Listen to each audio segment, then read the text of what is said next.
I think we're live. We're live. Let's play a little music and let everybody tap in. Get this shit cracking, baby. Let's go.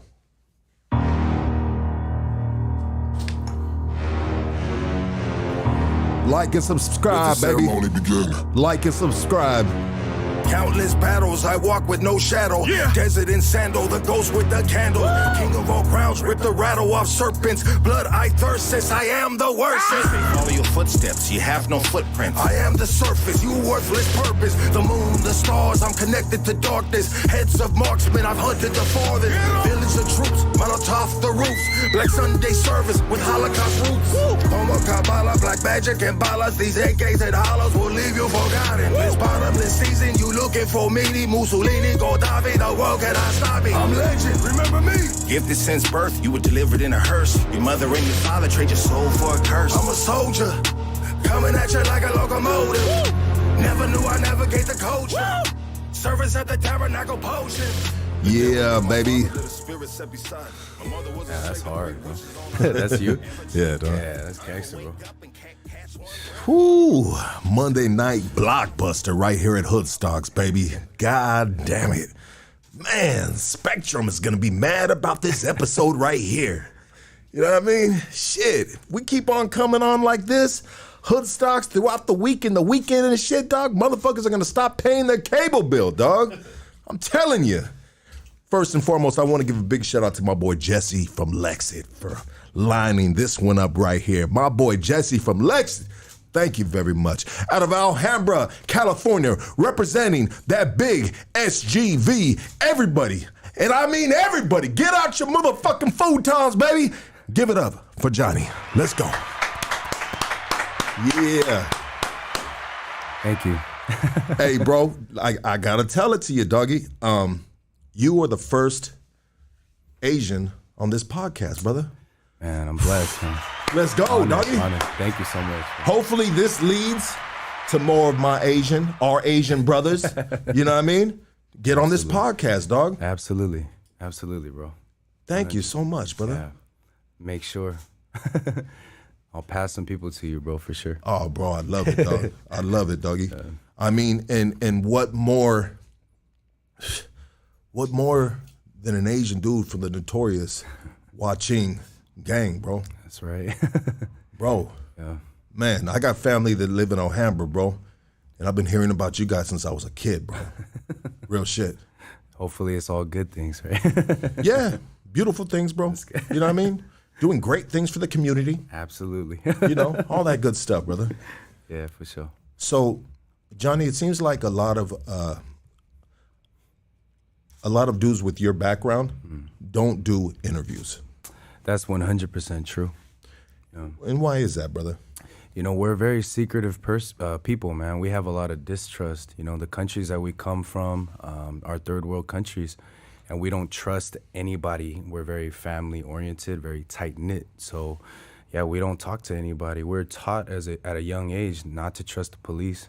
So we don't speak to them. That's why when you see people getting robbed, I mean, it's sad to say, but my people getting robbed, they won't call the cops 9 times out of 10, and they just take it, you know, because we rather just handle everything ourselves within our own community. And a lot of people take advantage of that, but that is the truth. Let's go, baby. Let's go, doggy. Well said, brother. Well said, you know, and you know what, dog?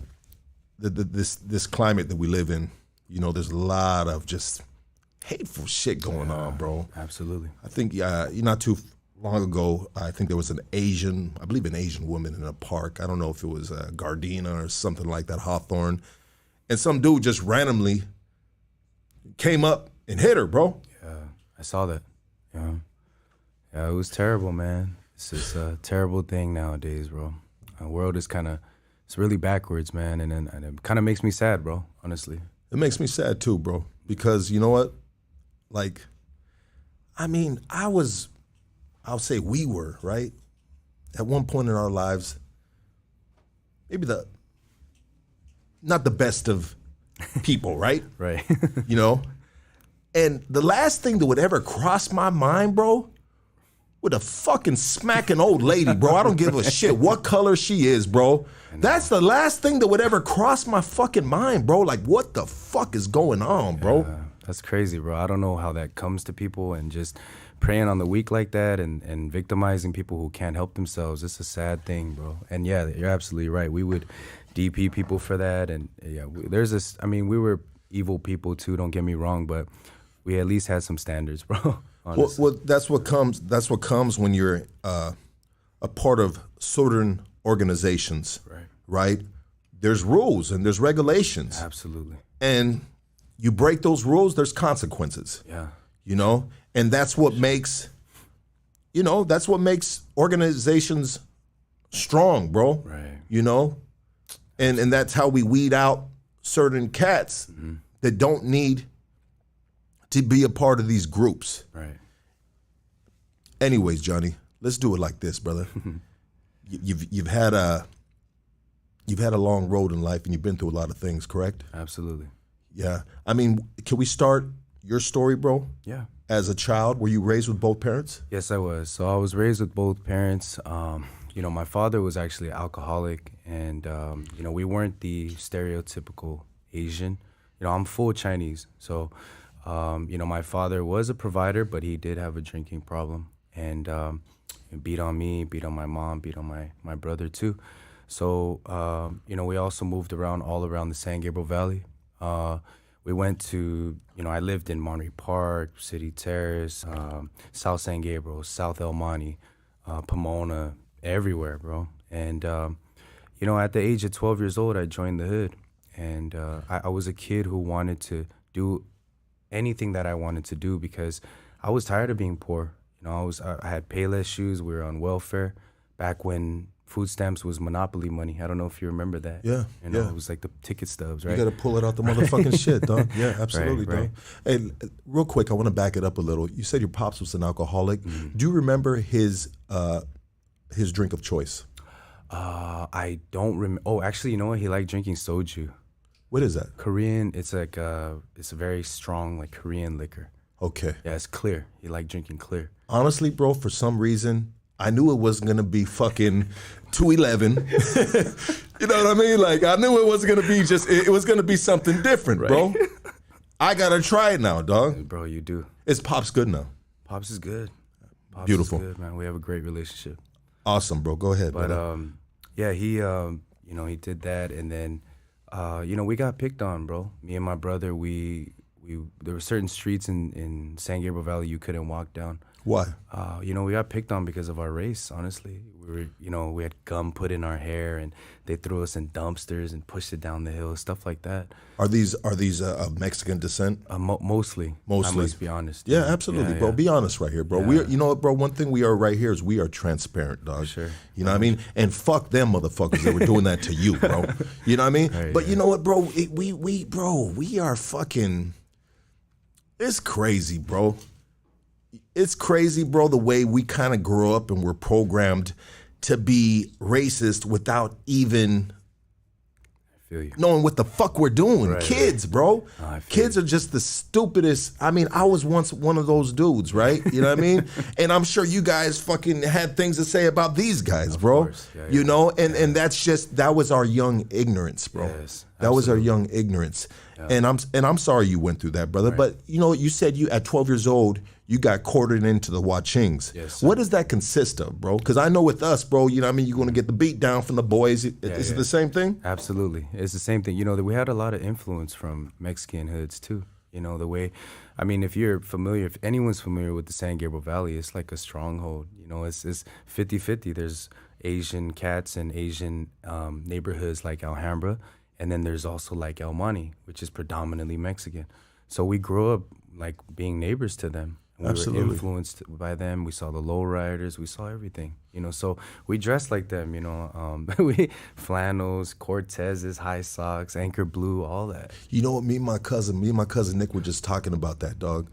And so I had a question for you. My question was, what do you think about the Japanese homies, you know, kind of mimicking I saw that. the culture of homies? I mean, how do you feel about that, bro? You know, actually, I think it's really the utmost respect. I would say so too. You know, because when I see people getting Chinese characters on them, I like that. Yeah. And that's not of Chinese descent. And I feel like they're paying homage to my culture, my people.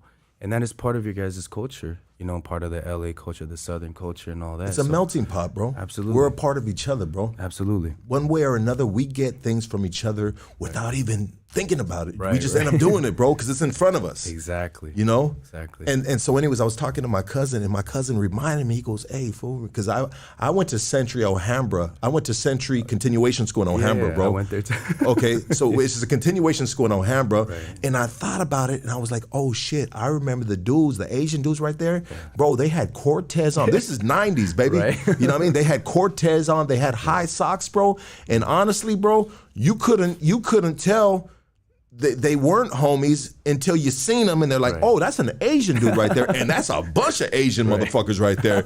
You know what I mean? So that must be an Asian gang. Right. You feel me? Now, if it's just one Asian dude and a bunch of Mexicans, then we know what they call them. They call them Chino, right? Right. You know?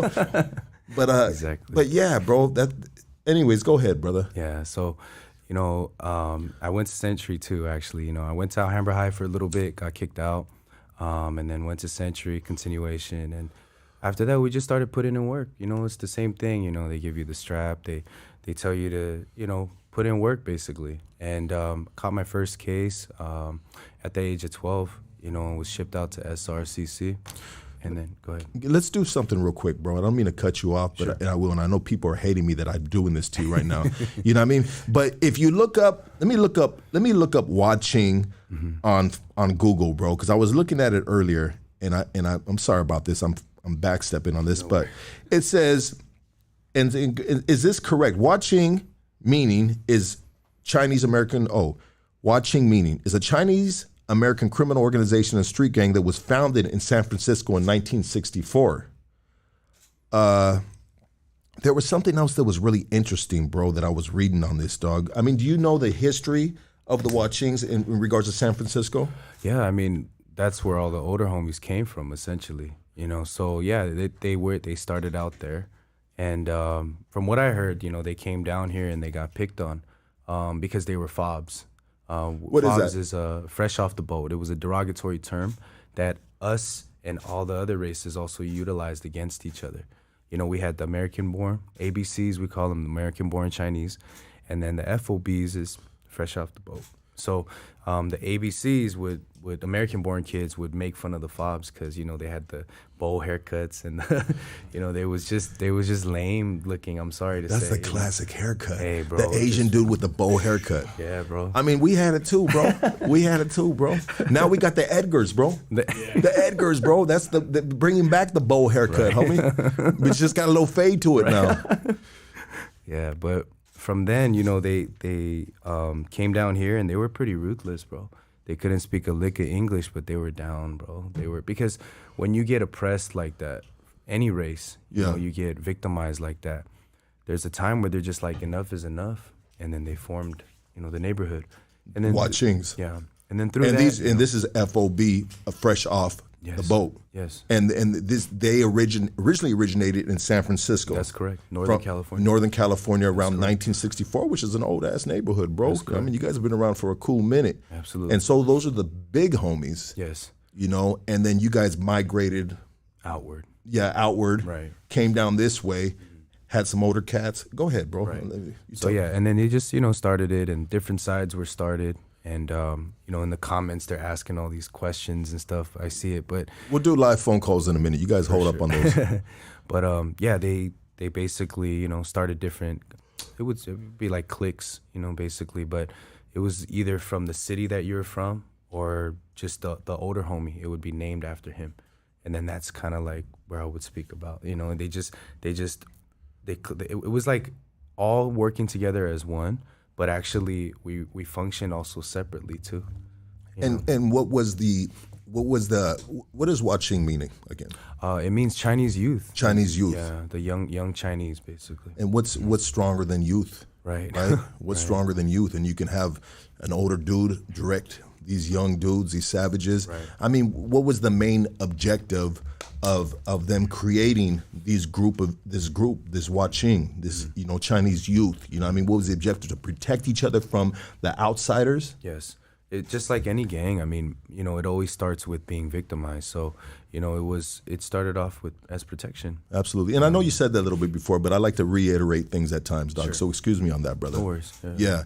And so, okay, so go ahead, bro. Finish what you were saying. I'm sorry. So, you know, after that, I you know, caught my first case and, you know, started doing, you know, YA time essentially, right? So SRCC over there in Portola and Norwalk. And then from there was a rumor, I don't know if you heard, but if you fight in SRCC, usually you're getting shipped to like Fred C. Nellis, you know, and we knew about Nellis. Like, everyone knew about that. It was not. I was in a place that I wanted to go to, but I ended up there too. You know, in the cottages, and yeah, it was when I got there, I had met some of the homies. They were there too. You know, but again, there was different sides. We were so big at the time. So many different people. Some of them I didn't even know.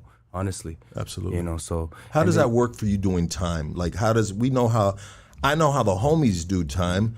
Right. You're in YA, bro. It's no fucking joke, bro. Right. You know what I mean? I mean, are you guys fighting each other? Are you fighting other races? Yeah, I mean, it was both. You know, it depended on how you wanted to program, honestly. But you got laced up wherever you went. So, you know, I got laced up by some dude from Black Dragon, and he was actually one of the enemies at the time. You know? Yeah. But he was very, very cool, very respectful, and he showed me everything, the ropes and everything. And then some of my homies, like, they just wanted to program the way they wanted to. They kind of isolated themselves, so there was that too. And of course, there was like the Mexicans, the Firme Raza, and the, you know, respect the blacks and stuff like that. So yeah, you meet everybody when you go in there, you know, and you have to program. But everyone was kind of doing their own thing, to be honest with you. You know, you guys were more organized, of course. But being Asians, there's not, even in the penal system, like, alone, there's not that many of us.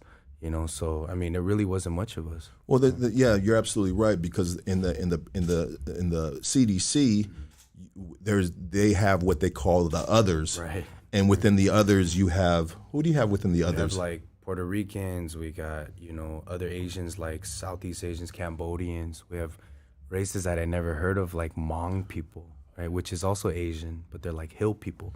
And you have like Chinese. You have Native Americans that roll with us. You have like all these different races, with Samoans, Pacific Islanders, Tongans. So yeah, it just made up the other car. Before we move forward, bro, I feel like we're moving a little fast, dog. And honestly, bro, I have so many questions, bro, because you are the first Asian homie we have on here, dog. And this podcast might be for me than anyone else, dog. You know what I mean? Sure. Were you raised in a traditional Chinese home? Yes, I was. What generation are you? I am second generation. Second generation. Yes. So how is it being second generation? Did your mom and pop speak English and Chinese? My mom spoke pretty fluent English. My dad, he refused to, you know, like, switch out the fried rice for the Wonder Bread and stuff, you know, like, straight up. It was like, nah, I'm keeping my roots, even though I'm, you know, 8,000 miles away from home or whatever. But yeah, that's what it was. What did Pops do for a living? My dad, he was actually a chef. He was a chef? Yeah, so he literally didn't want to switch out the rice. He was a Chinese chef. Absolutely. Yeah. I mean, shit. There's only, what better than, you know, seeing a Chinese chef back there than a bunch of Mexicans making orange chicken, dog? You know what I'm saying, bro? You know? Yeah. That's why I go to OK Chinese, you know what I mean? That's my spot right there, dog. If you motherfuckers know, you know. Highland Park, raise the fuck up. And so how is it how is it living in a traditional Chinese home? But when you step outside of the foot, I mean, everything is Americanized, bro. Right. You know what I mean? Like, how is that, bro? Like, what? I mean, you know, we see in movies, bro. Excuse my ignorance, bro. But we see in movies that, you know, the traditional Chinese, it seems like they sit on pillows. There's no chairs. I mean, was it like that at your house, bro? Absolutely. Wow. We had tables that were really, like, I don't know, 8 inches tall. Wow. And we had to sit Indian style. It was a lot of respect. You know, we had to take our shoes off. We never, you know, walked inside of our homes with our shoes on. Why is that? It's just a sign of respect. Like, keeping your house clean is the most important thing, you know, and we respected our elders, believe it or not. So a lot of, you know, a lot of our generation was raised like that, you know. It was like, we kept everything hush hush. So, you know, my father, being traditionally like Asian, he never said I love you. Like I never heard him say I love you one time, and he never said I'm sorry ever. Even though he was he messed up a couple times, I don't remember him saying sorry, and I don't remember him saying I love you. But the way he showed it was he provided food and like a roof. Like he was more of a provider. Is that a common thing in traditional Chinese? 100%. It's extremely common, and most of my homies are the same. And people who aren't even gangbangers, like just people who just were, raised traditionally, like they know that they never really had that. It was more of like a dictatorship. It was like whatever Pop said, whatever Mom said, that goes. They dictated even your future. So you see a lot of kids where it's like, you didn't want to be a doctor. Like that was your dad's dream. You know what I'm saying? That was your mom's dream. And respect to those people, but we were the ones that couldn't follow that, bro. When we came to America, I mean, I was born here, but when we stepped foot outside, especially in the neighborhoods, we would see all the drug dealers and people who had money, the gangbangers. And honestly, that's what I wanted to aspire to be, So. And so that's what you aspired that you wanted to be, but what did your parents want you to be? My dad wanted me to be a pharmacist, believe it or not. Okay. Yeah, and I was like, street pharmacist, what's about? But almost there, Pops. Right. Just doing it my way, baby. Right. Yeah. Yeah, but so he wanted me to be a pharmacist. My mom wanted me to follow in his footsteps and be a chef. Like, Okay. Learn and because she was saying that, food, which she's right, food opens people's hearts and it opens people's souls, and it's a way for other cultures to connect. She was always kind of open-minded like that, my mom. My dad, though, ran the household, as usual. Yeah. As a man, Right. a proud Chinese man, Right. Which makes sense. I mean, I think in a traditional, and you guys can correct me if I'm wrong. It seems like in traditional Mexican homes, it seems like the woman runs the house. You know what I mean? But they ran our houses on my side of the family. I didn't know that. Who cooked better, your mom or your pops? Bro, my dad, man. My mom was spoiled. She said it straight up, like, don't ever ask me to cook. Your dad could just hook everything up better. And my dad could get down, honestly. But yeah, he would cook, man. He was cooking everything. And he was good at improvising. Like, I came home one time from doing a bit, and I showed him how to make spread, and he made it better than me. So I was like, damn. Pops, like, hey, you really got that talent. He had that knack, you know what I'm saying? So, Noodle Gang was on point, Noodle Game. 100%. Absolutely. He knew how to season that bitch to a motherfucking crisp. You know what I mean? Like, with this little packet right here, get that shit out of here. Throw a little plant in that motherfucker, and, Right. you know what I mean? Good to go, baby. Right. That's awesome, bro. That's amazing. I mean, what holidays are celebrated in a traditional Chinese home? Honestly, only Chinese New Year. It's a little biased, but only Chinese New Year. Which is a representation of? It's like prosperity. It's just like how New Year is. It's like a start, like a fresh start. You know what I'm saying? It's like every year we're thankful that we made it one year. And in our tradition, like back then, because even if you made it to like 1 year old, right, it was a huge party because most kids in China didn't make it like it was a third world country. The 1 year old? Yeah. Wow. Because it was just poverty stricken, like there is no middle class in China. It's just super poor, super rich. So Is it like that to this day? right now it's a little bit better from what I understand. I'm not really in the in the politics and In economics. the loop of things, yeah. Right, but from what I understood back then, absolutely it was like that. My parents ran from the war. They actually, their parents ran to Korea, and they were actually born in Korea. So ethnically we're Chinese, but culturally my dad is also Korean. Wow. Yeah, so we have that a little bit of Korean, influence as well. And it's very similar to across just Asians in general. It's very similar. Absolutely. When it comes to, so ethnically Chinese, culturally Korean, what religious wise, what was your mom and pops? So mom was Taoist Buddhist, so we were Buddhist, and my dad he didn't believe, he just believed like in a higher being, but he didn't care. Like he still had to do his own thing, he wasn't gonna be in a church or in a temple or anything like that. So he did know that there was a God or a higher being, he would say, but it wasn't any interest to him like that. My mom, however, was hardcore Buddhist, and traditionally, because she was like that, we were like that too. So I was raised Buddhist actually. Buddhist, and there's a lot of chanting involved. Yes, there's in a lot Buddhism. of chanting. They believe in karma. Good things produces good results. Bad things will come back to you. And the number one thing that they believe in is nirvana, which is it's their version of heaven. So they believe if you do well, you'll live in the state of nothingness and be detached from everything in the world. And that's what they believed. So that's what my mom would always try to get us to do, was to do good things and to reincarnate as better and better and better. And then later you reach that level of nirvana.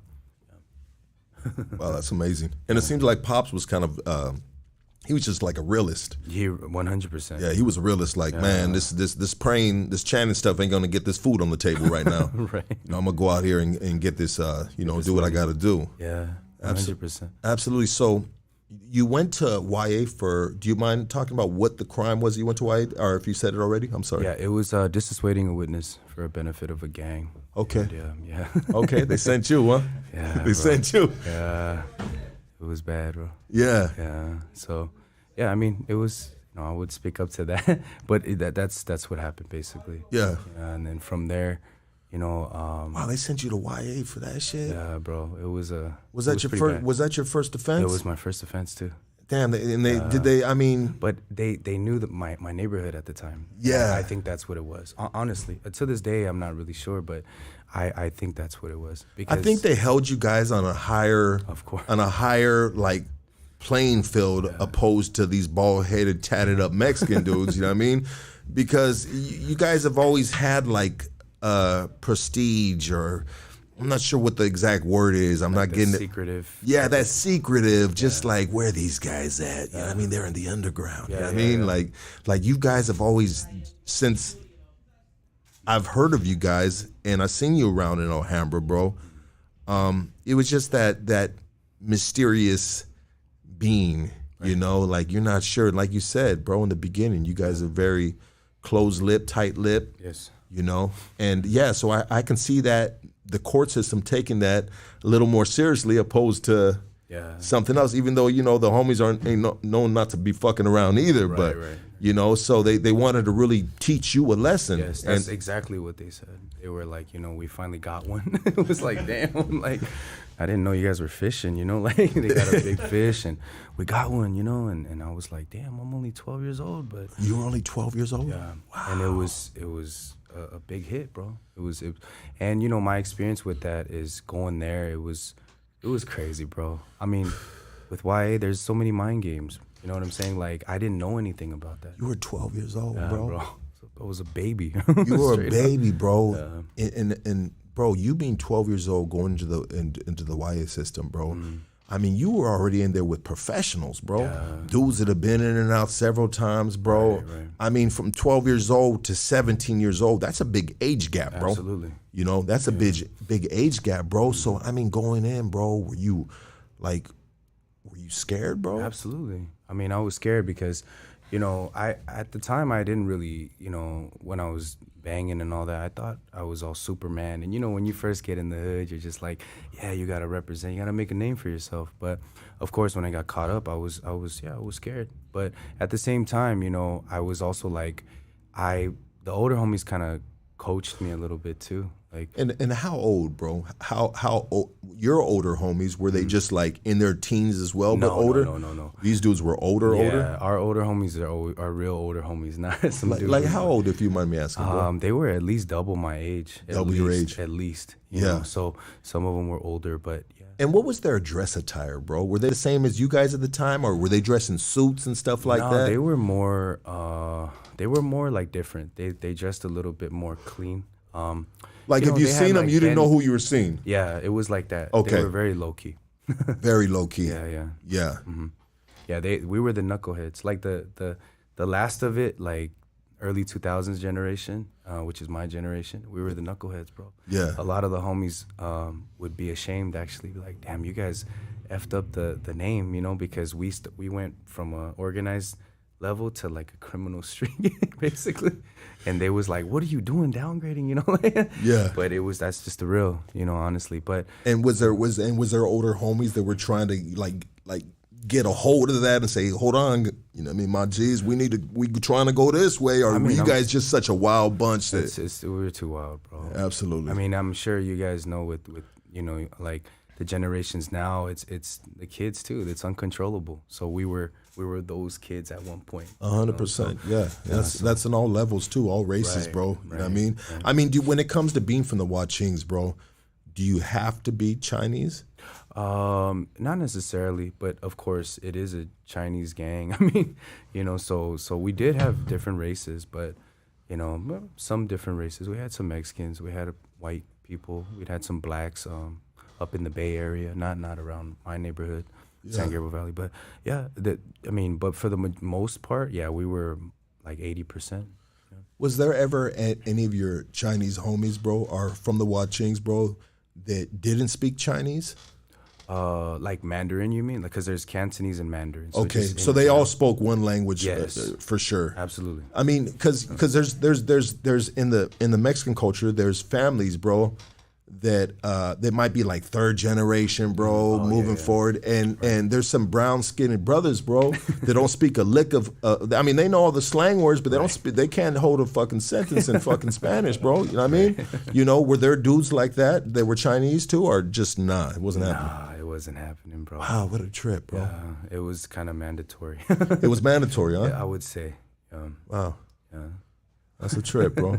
Yeah. So you're in YA, bro. 12 years old, bro. Mm-hmm. You're fucking. I mean, you're like, God damn it. Were you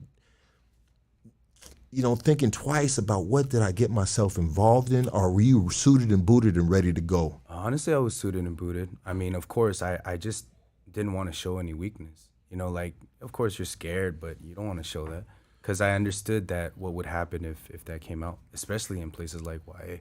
Absolutely. You know, it was predator and prey, bro. I mean, there would be repercussions for you when you got home. Yes. And that too. Bro, this might be the stupidest question in Hoodstock's fucking history, bro. And it's okay, but I gotta ask it, bro. So we watch movies, bro, of Asian organized individuals, bro. And when they fuck up, dog, they gotta get a finger chopped off. Bro, is that real, bro? Or is that just like back in the day on some other shit, dog? So I think that's the Japanese. Oh, that's the Japanese? Yeah, that's the Yakuza. And I've seen movies like that too. Okay. Where you gotta pay with a fingertip or something like that, right? Yeah. But nah, that wasn't what so I'm sorry about that, brother. Yeah. Excuse my ignorance. No worries. Yeah, and that's probably not going to be the last stupid question that I might ask you, dog. No worries, bro. I mean, the utmost respect, brother. Yeah. You know what I mean? I'm just curious, bro. Right. You know what I mean? I'm like a kid right now, dog. You know what I mean? I am a kid. I'm a 45-year-old fucking kid, dog. Still trying to fucking mature around this bitch. And so what kind of repercussions, bro? If you didn't you're in YA, 12 years old, bro. You're in YA, bro. And word gets back to the turf, bro, that you ain't handling your business. You going out backwards, bro. I mean, is it just kind of like a DP? It's a beat down, baby. You know what I mean? Like, you know what? There's different levels. I mean, it depends on what you do, but yes, it would. You know, just like any other hood. I mean, it's like I said, we were very influenced by the Mexicans too. So yeah, we would do all that, DPs and whatever was seemed fit, you know. But you would, if you get labeled, you know, like a case or a punk or whatever, like stuff like that gets around, you know. So it was really at their discretion, you know. And that came down from the older homies. Yeah.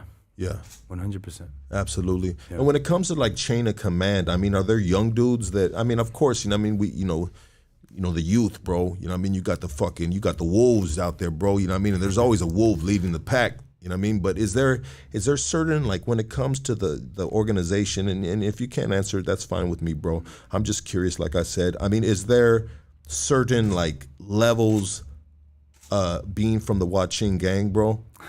I can't answer that, bro. Okay, absolutely, bro. No disrespect. No, I don't. Hey, bro, I'm just, you know what I mean? Yeah, absolutely, bro. You know what I mean? I mean, I'm not trying to bust a fucking a Vlad right now, bro. I'm not trying to bust a Vlad, bro. You know what I mean? But I mean, I could answer that, bro. You know what I mean? For my people, but I think it's just such a known fact, bro. You know what I mean? Yeah, but anyways, yeah, absolutely, bro. You know what I mean? Sorry. But anyways, moving forward, bro. You're in YA, bro. How much time did you do in that 4 war? years. You did 4 years. Yeah. How did that 4 years feel? How did you get through that time? It was tough, bro. I've been in like most fights I've ever been in my life, obviously. Did you learn how to fight right there? Absolutely. Yeah. 100%. I think everybody learns that. They call it gladiator school, right? So, I mean, legit. But, yeah, it was tough. I mean, but once you kind of, find your footing and learn how to program, like anything, you get used to it, so people start respecting you. And I did, because of my neighborhood, have a little bit of prestige, like you had mentioned, Yeah. People knew us. But again, if anybody from like, AB or, one of those enemy hoods back in the day would slide through, then it was pretty much on site. It's on the cracking. Yeah. And let me tell you guys this right now. This dude right now is not the stereotypical like height and structure of a regular Asian dude, right? Like, bro, what are you, like 6'1"? 6'1", yeah. This dude's 6'1" right here, bro. He's 6'2"? 6'2", yeah. Preston's saying he's 6'2". I mean, you a big dude, bro. Yeah. You a big dude, bro. Yeah. You know what I mean? So you must have like stood amongst the boys back then, right? Yeah, I did. Yeah, and which adds a little bit of pressure to that, right? Yes, because sometimes they want to test you. They want to test the biggest dude. They do, bro. You are absolutely right about that. I thought my height was going to help me, but it didn't. It didn't, bro. It made me more of a target. You know what I'm saying? Yeah, you had to help out the little homies. Right, seriously. Yeah, you had to come through, put the cape on at times. Exactly. No disrespect, but I'm just saying, sometimes we do that for our boys. They're like, I got you, doggy. Coming through. Yeah. For real. That's so true, bro. That's so true. You a big dude, bro. Thank you, man. And your artwork is amazing, bro. Look at that artwork, dog. Are you all the way? All the way. Yeah. And, I mean, what is the representation of like the Asian tattoos? Mm-hmm. I mean, can you speak on that? Yeah, I can. It's some of it can be gang related, but for me it was mainly just my culture. Like my zodiac sign, Chinese zodiac is a snake, right? I'm the year of a snake. So I got a snake on me, and snakes are wise and cunning and very, very, like strong-willed. And then I have a dragon for my brother, actually, and he's a dragon. And also in Chinese culture, like dragons represent strong-willed as well, strong-natured. And so it's everything that's on my body is representative of something that has to do with my culture and my people. So the foo dog on my neck means like good luck and also hard work. Foo dog. Foo dog. It's like is that a dragon too? No. It's a Chinese lion. Okay. It's a lion. It's one of those good luck lions. Like you ever see those, like there's like dragon dancers, but they also have foo dogs as well. Yeah. I mean, in Chinatown, when they have the parade or whatever it is they have right there, bro. Right. I'm out of Highland Park, bro. Mm-hmm. So Chinatown's right next door, baby. Right. You know what I mean? I'll be hitting all them spots. Yeah. Wan Kok, all that spot. It's Chinese. It's a Chinese restaurant, you dirty fucks. I mean, that's the name of it, dog. One of my favorite spots, dog. You know what I'm talking about? Yes, I do. My homies from there. Bro, I love that spot, dog. But anyways, motherfuckers always got a joke about that restaurant too. You know what I mean? Like, one cock. Well, why you go to one cock when you want two cocks, homie? You know what I mean? Motherfuckers always got jokes about that. But that's one of my favorite fucking Chinese joints in Chinatown, dog. And I used to go to the Hong Kong Cafe right there on Broadway as a kid, bro. You know what I mean? Yeah, bro. You've been around for real. Yeah, man. dog. That's crazy. But anyways, but the dragon. Is that the power of the Chinese tradition, bro? Yes. Like, what break it down for me with really the representation. And I know you said a little bit about it right now, but the representation of a dragon, right. Like that stems back from. Yeah, it's from it's been throughout the history of China. I mean, it's a mythical creature. We all know that, but it's very symbolic of power and prestige, and because it's in heaven, it never comes down, right? So there's even some religions and some traditions where if you put a dragon, say, on your back, we believe as Chinese people that is bad luck, because you have to carry this load of the dragon on you. You know what I'm saying? Yeah. So, I mean, when my dad saw me too getting dragons, and he was like, what are you doing? You crazy, bro. Like, you got to get that lasered off. And I'm like, no, it hurts more. It does, bro. Yeah, for real. Take it from me, my G. Yeah. I've lasered like half my body off, bro. Just to put other tattoos on top of it, dog. Well, I had old prison work, bro. And I was just like, bro, this shit is garbage, dog. I mean, look at all these motherfuckers, you know what I mean? With all the fly ass work, I need some of that shit too, dog. Right. I was like an old car, dog, that I just fucking restored and shit, dog. You know what I mean? Still working on it. Right. You know, and we always are, inside and out, correct? Amen, bro. That's what life is about, and that's something that you guys should do as well, too, dog. Yes. Even if it's a fucking tattoo, a fucked up tattoo, take it off, bro. Right. Put something nice right there, dog, because it's on your fucking skin, dog. But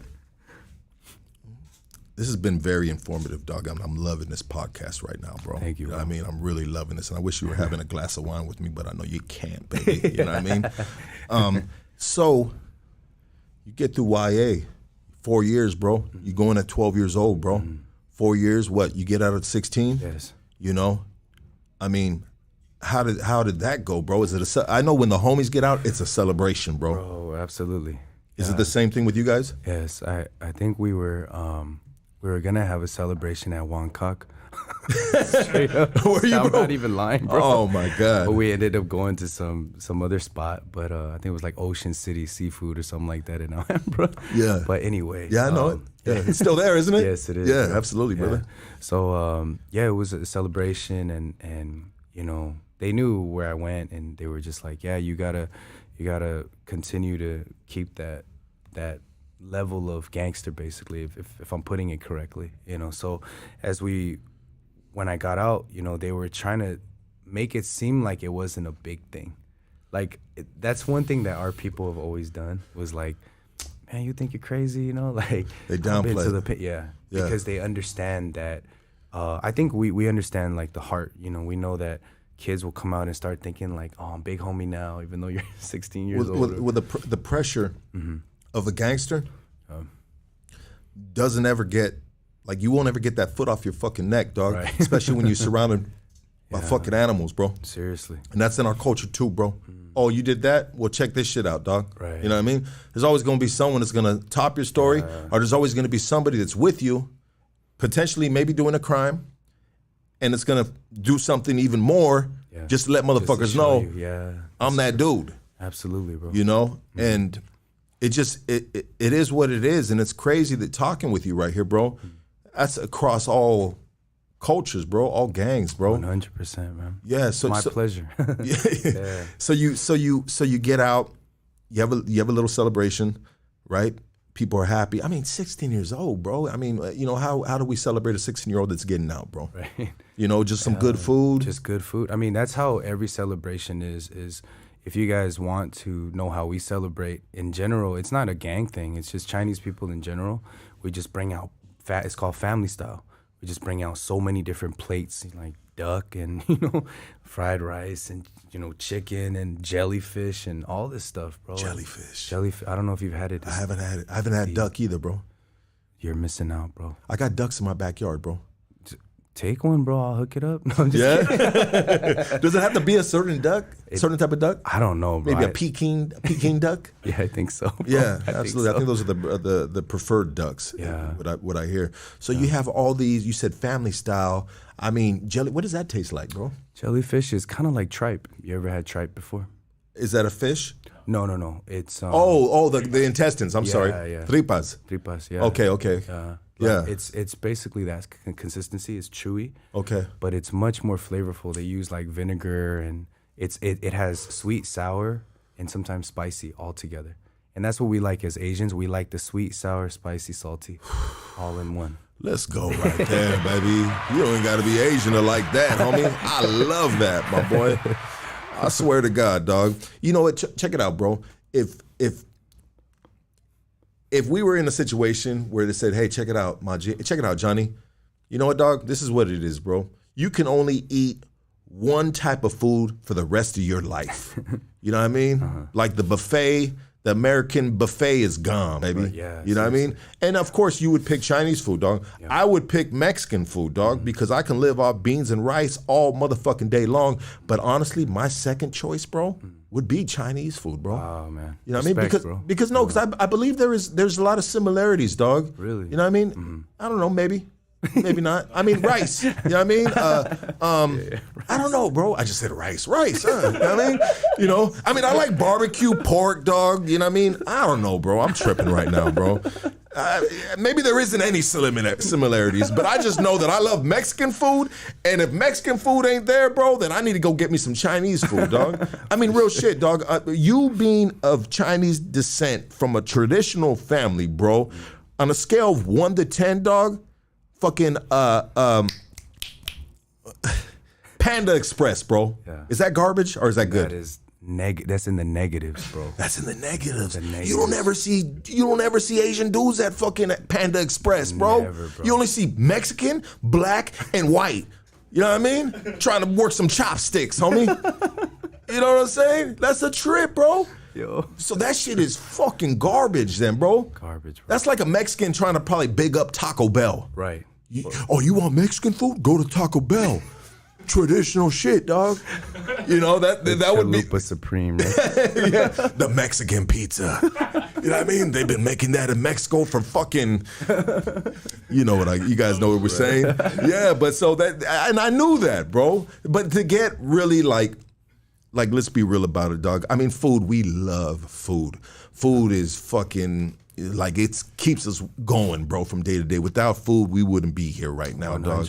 You know, so when it comes to like traditional Chinese males, women, all the above, bro, there are spots to go to. Yes. And Panda Express isn't one of them. It's not, bro. Especially if you're from the SGV. You got like, San Gabriel Valley is the only place I've ever seen where you'll have one pho restaurant and then another pho restaurant in the same strip mall. It's like, yeah, they straight up just competing, bro. And like, well, they know the Mexicans and the white motherfuckers just can't get enough of that shit. That shit is delicious. My girl's, let's go get pho. You know what I mean? I'm like, let's go, girl. You know what I mean? I get the fucking, I get the pork egg rolls, fried pork egg rolls. You know what I mean? Fucking, and then they give you those leaves that you put in that bitch, dog, and the basil leaf. Oh my God, those are fire, dog. You know what I mean? I love that shit. Yeah. The sriracha, homie. You know what I mean? Do you like the sriracha sauce? I do, bro. I love it. I can drink that shit, dog. Swear to you, dog. I love it. The fish sauce is good too. Fish sauce? Yeah. The one where you're supposed to wrap it up and dip it in the fish sauce, right? We need to go out to eat one day, bro. I'll take you, bro. I swear to God, dog. Real shit, dog? Real shit, bro. Bro, I'll pay, you take. You drive, I'll pay, bro. I'll meet you there, dog. Just don't trip. Just take me to a spot where we need to do, dog. I got you, bro. Yeah, that'd be amazing, bro. Shout out to the Vietnamese people too, man. Good food. Yeah. Absolutely, bro. So you get out, bro. They celebrate you with the restaurant you went to. You know what I mean? And like you said, you know what I mean? They do it family style. Right. You know, where there's just a fucking array of fucking dishes. Yeah. You know? It's crazy. And you just eat until you fall out, huh? Yeah, basically, bro. Because, you know, I mean, they know, too, that when you're in there, you're not eating the best food. You know, you're not treated right, kind of treated like an animal. So they just spend hundreds of dollars on, and this is back in the day, too, you know, like, it's not now where you can easily go over $100, but back in the day, it's like they were spending so much money on this stuff. And it was good, man. It made you feel wholesome. For that little bit, you felt like it was family and everybody was coming out. But, you know, with that type of lifestyle, it always turns for kind of the negative, you know. So through that, I ended up catching another case. And this time, you know, it was for assault with deadly weapon. And they shipped me out, you know, around 17 years old. So I was trying to keep my nose clean for a little bit. But, again, you know, I wasn't able to. Caught up to me. And, I went to Ironwood State Prison back when, you know, the governor was, you know. Arnold. Yeah, Arnold. And he was doing all that prison reform. So we also went, you know, from there to, like, Mississippi and all that. So, yeah. What number did you have? What kind of number did you have? I had an F number. An F number, okay. Yes, sir. Okay. Yeah, I've had a J number and I've had a T number. Oh, okay. Then I went to Arizona one night, partied too hard, and ended up in their prison system. You know what I mean? Yeah, no, don't go partying with me, boy. This shit get wild, dog. You know what I mean? Okay, so you end up in. I wanted to ask you this question, bro. Yeah. You said your pops was very, you know, very just like manly, traditional manly. Didn't tell you that he loved you. Never apologized about fucking up. Right. You know, didn't admit to his faults. Was your mom the opposite of that? My mom kind of matched his energy. Oh, did she? Yeah. She followed suit. She followed because it was a dictatorship in there. Exactly. Okay. Exactly. Okay. And so when it came to your older homies, Sometimes we're looking for love in all the wrong places, like myself, bro. Raised in a home with no love, bro, where I got shitted on, bro. Yeah. You know what I mean? Yeah. And so when I got into my neighborhood, bro, and I met my older homies and just the homies in general, bro, it was just like hugs and kisses on the cheeks, dog, and love, bro, and just a brotherhood, bro. It's something that I felt like that I was missing in my life. Yeah. Did you get that same thing from your older homies? Absolutely. Absolutely. I mean, you're finding a family with, like, I mean, it's a distorted and kind of like dysfunctional, but nonetheless, you're looking for something. You're looking for some kind of affection, some kind of love. So, yeah, you find it amongst your homies. You know, even though you guys are doing crazy things together, but yeah, that's what my main focus was to just. Would they tell you that they loved you? Oh yeah, they did. They would show that affection and that just like the camaraderie. You know what I mean? Absolutely. They would embrace you. They would, you know, they would take you out. They would feed you. You know, me, like I said, we were poor, bro. We had Payless shoes and they had Nikes. They bought me my first Nike Cortezes. Yeah. And I was like, dang. And then I was. Round of applause for the Nike Cortezes, baby. You know what I mean? Nike Cortez been putting in work since motherfucking, you know what I mean? Chuck Taylor and Nike Cortez got some fucking beef, huh? Yeah, go ahead, baby. Yeah. I love that shit. What color was your Nike Cortez? They you were remember? the black ones with the white swoosh. They were like the nylon ones. Okay. You remember that? Yeah. Did you lace them up with a different color or did you keep them white too? No, I laced them up with red laces. With red laces, Yeah. because is that the color of your neighborhood? It's not just that, but it's color for Asians in general. Yes. We love red because red symbolizes prosperity and good luck and good fortune. Well, what happens when you paint your front door red? A lot of people do that. They do that. Yeah, they paint they paint their front door red for that exactly what you just said right now. Absolutely. Yeah. Yeah, yeah. Exactly. I mean, do you believe in feng shui? I don't personally. Okay. But I know a lot of my people do. Yeah. They believe in feng shui. You said it. You know, like how. So it's actually feng shui. I'm sorry, It's bro. all right. Don't mind me. And bro. then you're also the lucky Sun Tzu. Yes, like, sir. I like that, bro. Like Yeah. General Sun Tzu. I know who that is. He's actually my mom's like ancestor. My mom's last name is Sun. So Let's go, baby. if I were to say your thing, I would say lucky Swinzi.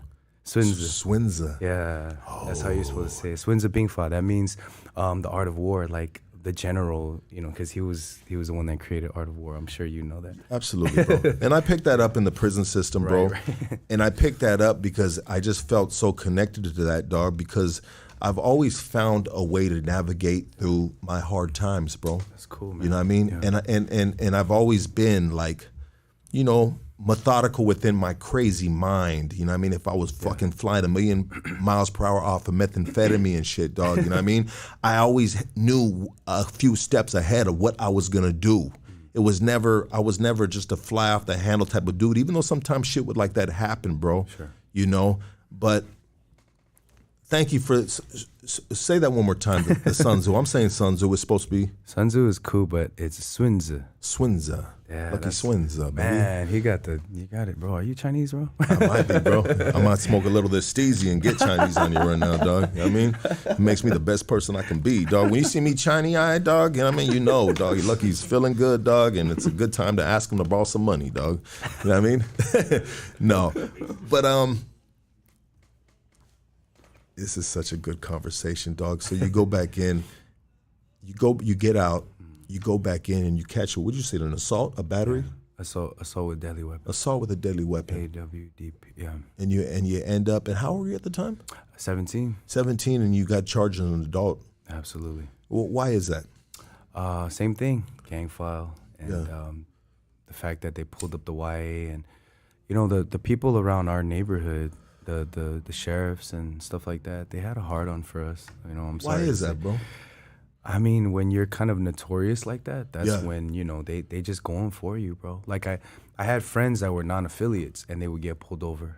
And the first thing they would say is like, you guys from CHING, huh? Yeah, we know you're from, like, what? We got 4.0 GPAs, bro. Like, what are you talking about? Yeah, you know? shit, I'm going to be a doctor. I might be working on you in a couple of years, you dumb motherfucker. Better calm your ass down. Exactly. Yeah. But they would tell us, like, man, everybody hates you guys.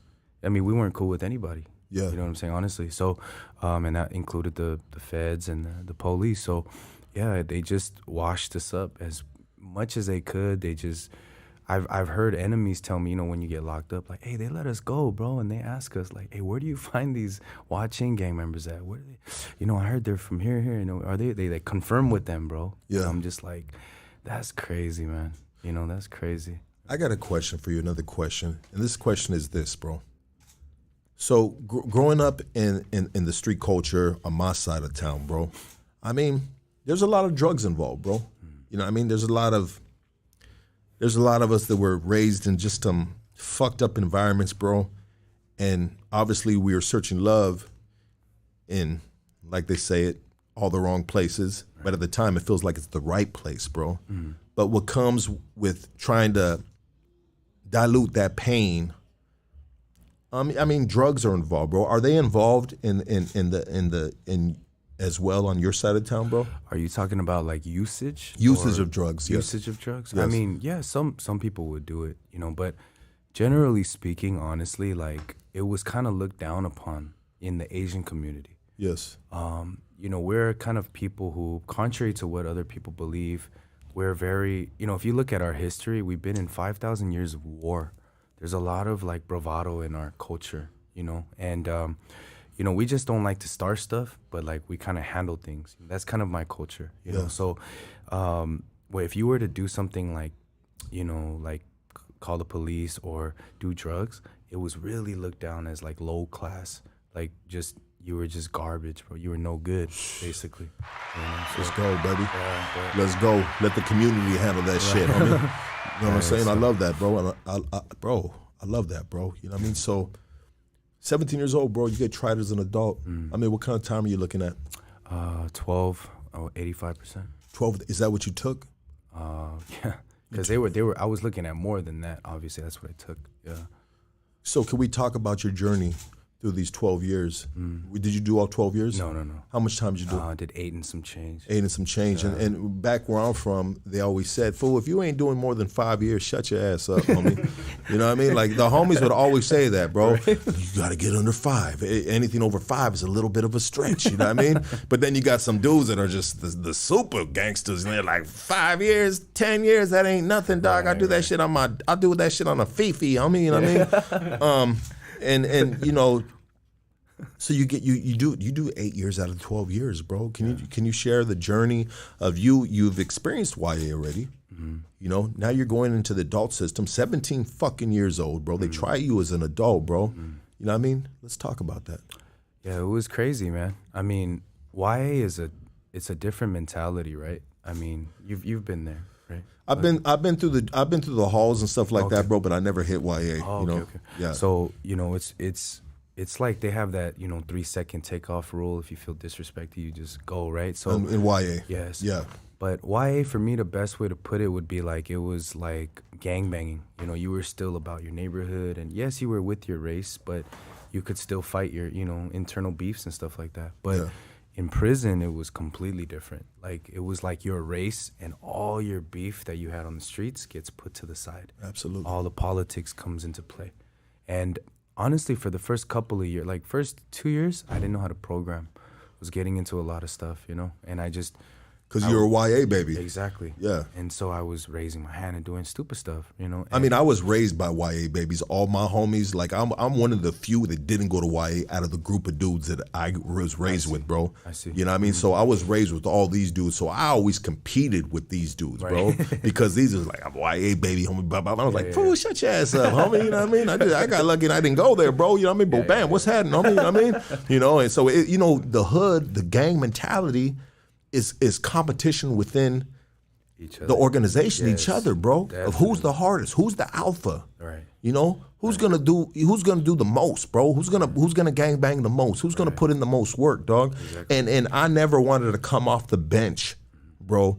I always had to be the starting 5, homie. You feel me, dog? Yeah, I had to be in there, dog. And if not, dog, you better give me the 6-man year award right now, dog, for a shitload of years, dog. I'm just saying, dog, I was raised with fools, dog, with straight knuckleheads, dog, that I had to compete with coming from the background that I came from, dog. And I was just kind of like, fell into this shit from a bad family and, anyways, dog, we all have our story, and I'm not here to share my story, dog. But we have, it's a conversation, bro. You know what I mean? And so, bam. 12 years they sentenced you. What was the first thing you thought when you got handed down those 12 years? Were you happy because you were facing more time? I mean, how did it work? I was happy. I was facing, it was like they also tried to throw in a robbery charge as well. And they dropped that, and I was thankful. But, I was just like, you know what? To be honest, like 50% of my heart was like, dang, man, I'm going to have to do this again. And I just got done, doing time and stuff like that. But then the other half was kind of like excited. I don't know how to explain that. I think only people who go through this type of lifestyle can understand it. It gave me a opportunity to kind of prove myself.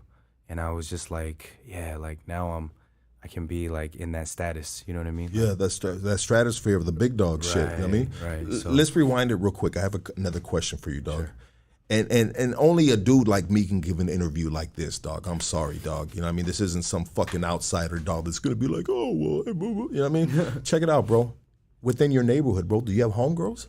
Yeah, of course. From your hood? Yes. Badass motherfuckers? I don't want to use the B word as much as I'd like to, but with the bad Asian, Chinese women that you don't fuck with? Yeah. They're pretty gangster. And so, for my comment, my question to you after that, though, bro. So you went in at 12, you got out when you're 16, you're right back in at 17. Mm. Had you been with a woman or a girl at the time? No, bro. So shit. I mean, why? Being honest, no. I mean, I don't know. At that time, it was just like, you're around them, but for us, it was mainly like we're trying to get money and just, like ride on people, bro. I mean, there was like there's gang members and then there's gang bangers, right? So yeah, our crew, our neighborhood, our side, Oceanside, it was a bunch of riders, bro. Straight up. Damn. I'm not even trying to like, put it out there but when it comes to the neighborhood fame, bro, I mean, you got the homegirls, the hood rat shit like that. I mean, were they trying to throw it at you and be like, Johnny, come get this? You know what I mean? There was, yeah, absolutely. Of course, there's that. But you were raised as a good kid, though. I mean, not necessarily that, but it was just like I said, I was always messing up. I was like on the run and like I just wasn't like you weren't focused on that. I really wasn't, bro. I mean, honestly. I think when it came to me, dog, I'll say, if there was an order of shit, you know what I mean? And I hate to say it, and I might have it fucked up, but I guess at different times, there's a different order in the objectives and the streets, dog, you know what I mean? But sometimes it might consist of, drugs, bitches, gangbanging. Drugs, bitches, gangbanging. Like, I need to get some pussy while I'm doing all this shit. I need to get high. Because, we just like to have a good time, and anyways, bro. I mean, it was always a one big party in my neighborhood, bro, which involved everything, bro. If there was a backyard boogie, dog, we having a good time, and I always ended up in the car that was smashing out to do some shit, bro. Always in that car, bro, you know what I mean? Yeah. Always in that car, dog, you know what I mean? But, so that's interesting, bro. Yeah. So you're 17 years old, you get sentenced 12 years, you do 8, and so you go, when did you get out, bro? I mean, how old were you when you got out? When I got out, I was, 26, 27 years old? A 26-year-old virgin? Yeah. Wow. Yes. We're going to get to that, but let's get to doing that fucking 8 years first, bro. You know what I mean? So you have to adapt from being a YA baby, which all YA babies on all levels, all races have to adapt to the prison system because they can't run buck wild no more. And you need to calm your crazy ass down. You know what I mean? 100%. And when shit is ready to pop, who's raising their hand? A lot of the YA babies, dog. You were one of them raising your hand for that, bro. Yes. And so how did you move through that time? So yeah, I mean, I got laced up, people in the others were very good, man. They were good to me. They really, and hitting those yards, like you have older homies already. Since my neighborhood is kind of known, so it was like I was going to my second home. Sadly, it's kind of sad to say. It was like a reunion, almost. Yes. Now, some homies you hadn't seen in years, right? Right. Or some homies you heard about, right? And it's, oh shit, what's up, dog? That's him. Yeah. It's an honor to meet you, my G. Right. Heard a lot of good things about you. Exactly. So they took me under their wing. They gave me the care package and all that stuff. Right. What did the care package have in it? Ramen and just the regular stuff. Some hygiene. Hygiene, right? Absolutely, bro. Yeah, they give you the kid. We got the kitty, for the homies that just rolling up. Got the care package. Exactly. I mean, what kind of regulars were passed down to you? Regulations, bro, in regards to how to move in there, dog? I mean, it was just to, same thing. Like they showed me everything where like this phone you can't use, this microwave you can't touch, it's stuff like that. Yeah. And then one thing, a story that I want to share that I always share is like kind of funny is like, the Asians, I mean, the others, they would say like when you pee, you have to sit down, right? I don't know if you ever had that experience, but as a YA baby hearing that, what you trying to say, bro? Like I straight up told myself, like, what you trying to say, though? And he's like, nah, think about it, bro. The head is like right, where they're peeing, and if you're standing up, it can get all over the place. So you actually had to sit down and piss. Yeah. So actually, that was my first fight, bro. My apologies to the homie, but we scrapped, and then it was like, what the hell, bro? You're crazy, And then I walk past like on the tier, and I see the other homie cell, and so I was like, I'm gonna take a piss real quick, and he sits down, and that's when I realized I messed up. Like, damn, dude. Yeah. So like I said, I didn't know how to program. I was like, you have that mentality, that monster mentality of like, these people are gonna try to press you. It's a lot of mind games because that's how it was back then, catching your level Bs and YA and all that. But, it's not like that, bro. It was completely different. So I was kind of culture shocked. I think that's the best way to describe it, So. Yeah, you were culture shocked. It was another way of doing time, of living doing time. It was probably a lot better than fucking YA. Yes, it was. It's a little vacation and shit. And so before that, you went through LA County? Yes. To fight the MCJ, case? yes. As a 17-year-old kid? Yes. And you were thrown in there with all them fucking wolves, Of course. Yeah. Gang module, all that. You were in the gang module as well? Yes. Okay. So we're, we have gang files and stuff. Like I said, they had a hard Do all on for us. Chings go to the gang module? Not necessarily, but if they, because a lot of the times you can hide it, you know what I'm saying? But Yeah, they don't know. exactly. Yeah. But they, figured it out with me, of course, and then, it was not good, bro. What did they at that time? What did the gang module consist of? Were they 2-man cells or were they 6-man cells? No, they were 2-man cells at that time. Okay, Yeah. they were 2-man cells, and you guys had your own tier. Pretty much. Yeah. Which was it? Chings or was it mixed with other? It was mixed with others, but at that time it was us and basically AB. Like AB. Asian boys. And are those dudes that you didn't get along with? Yeah, we didn't at the time. And then also too, you mentioned previously that Black Dragon you don't get along with. Back then, yes. Back then. And so what would be the differences, bro, between being a Ching, an Asian boy, or a Black Dragon? I know you can only speak on the Chings, bro, but at just an outside or inside looking out, the ones that are around you, these dudes that you have had beef with. I mean, what is the difference, and why are you guys beefing, bro? Honestly, there wasn't much difference. It was just the idea that you're competing for a name in your neighborhood. Yeah. Right? I mean, absolutely. You're not going to beef with somebody like 1,000 miles away from you, right? It's usually the people within your vicinity, and they were there. And the funny thing is, when you get to the pin, I met so many solid homies that were enemies. They were like watching my back. They shot me soups, stamps, whatever I needed. Your people now. They're my people, bro. Yeah. And then when I thought about it, that's when I, don't want to fast forward too much, but I started to realize that all of this was kind of bogus. It was all just like stupid. You know what I mean? I got to beef with you when I'm outside, but when I'm inside, we got to be homies, like family. Like, it's crazy, And that's the same thing for us as well, bro. That's the same thing for us, bro. And the reason why they do that, bro, is because there's strength in the numbers. Right. You know what I mean? Right. So you gotta. It's a time where we come together, and we're in a different terrain now. We're in this fucking concrete fucking jungle, bro. Right. And we got to survive as a fucking unit, as a race. Right. And so, how did it feel? I mean, was there ever any like inner within the other car, bro? You know what I mean? You have, you got the homies from AB, you got Ching, you got Black Dragon, but then we have all these kind of like other dudes, dog. Yes, you know what I mean? And so who runs that Ramfla, dog? You know what I mean? Or is it kind of like whoever's there got seniority type of thing? Exactly. It's just a seniority thing. That's Yeah. it. Yeah. It's not really as organized as you guys are, honestly, but it's just a seniority thing. And like I said, it comes back to our culture.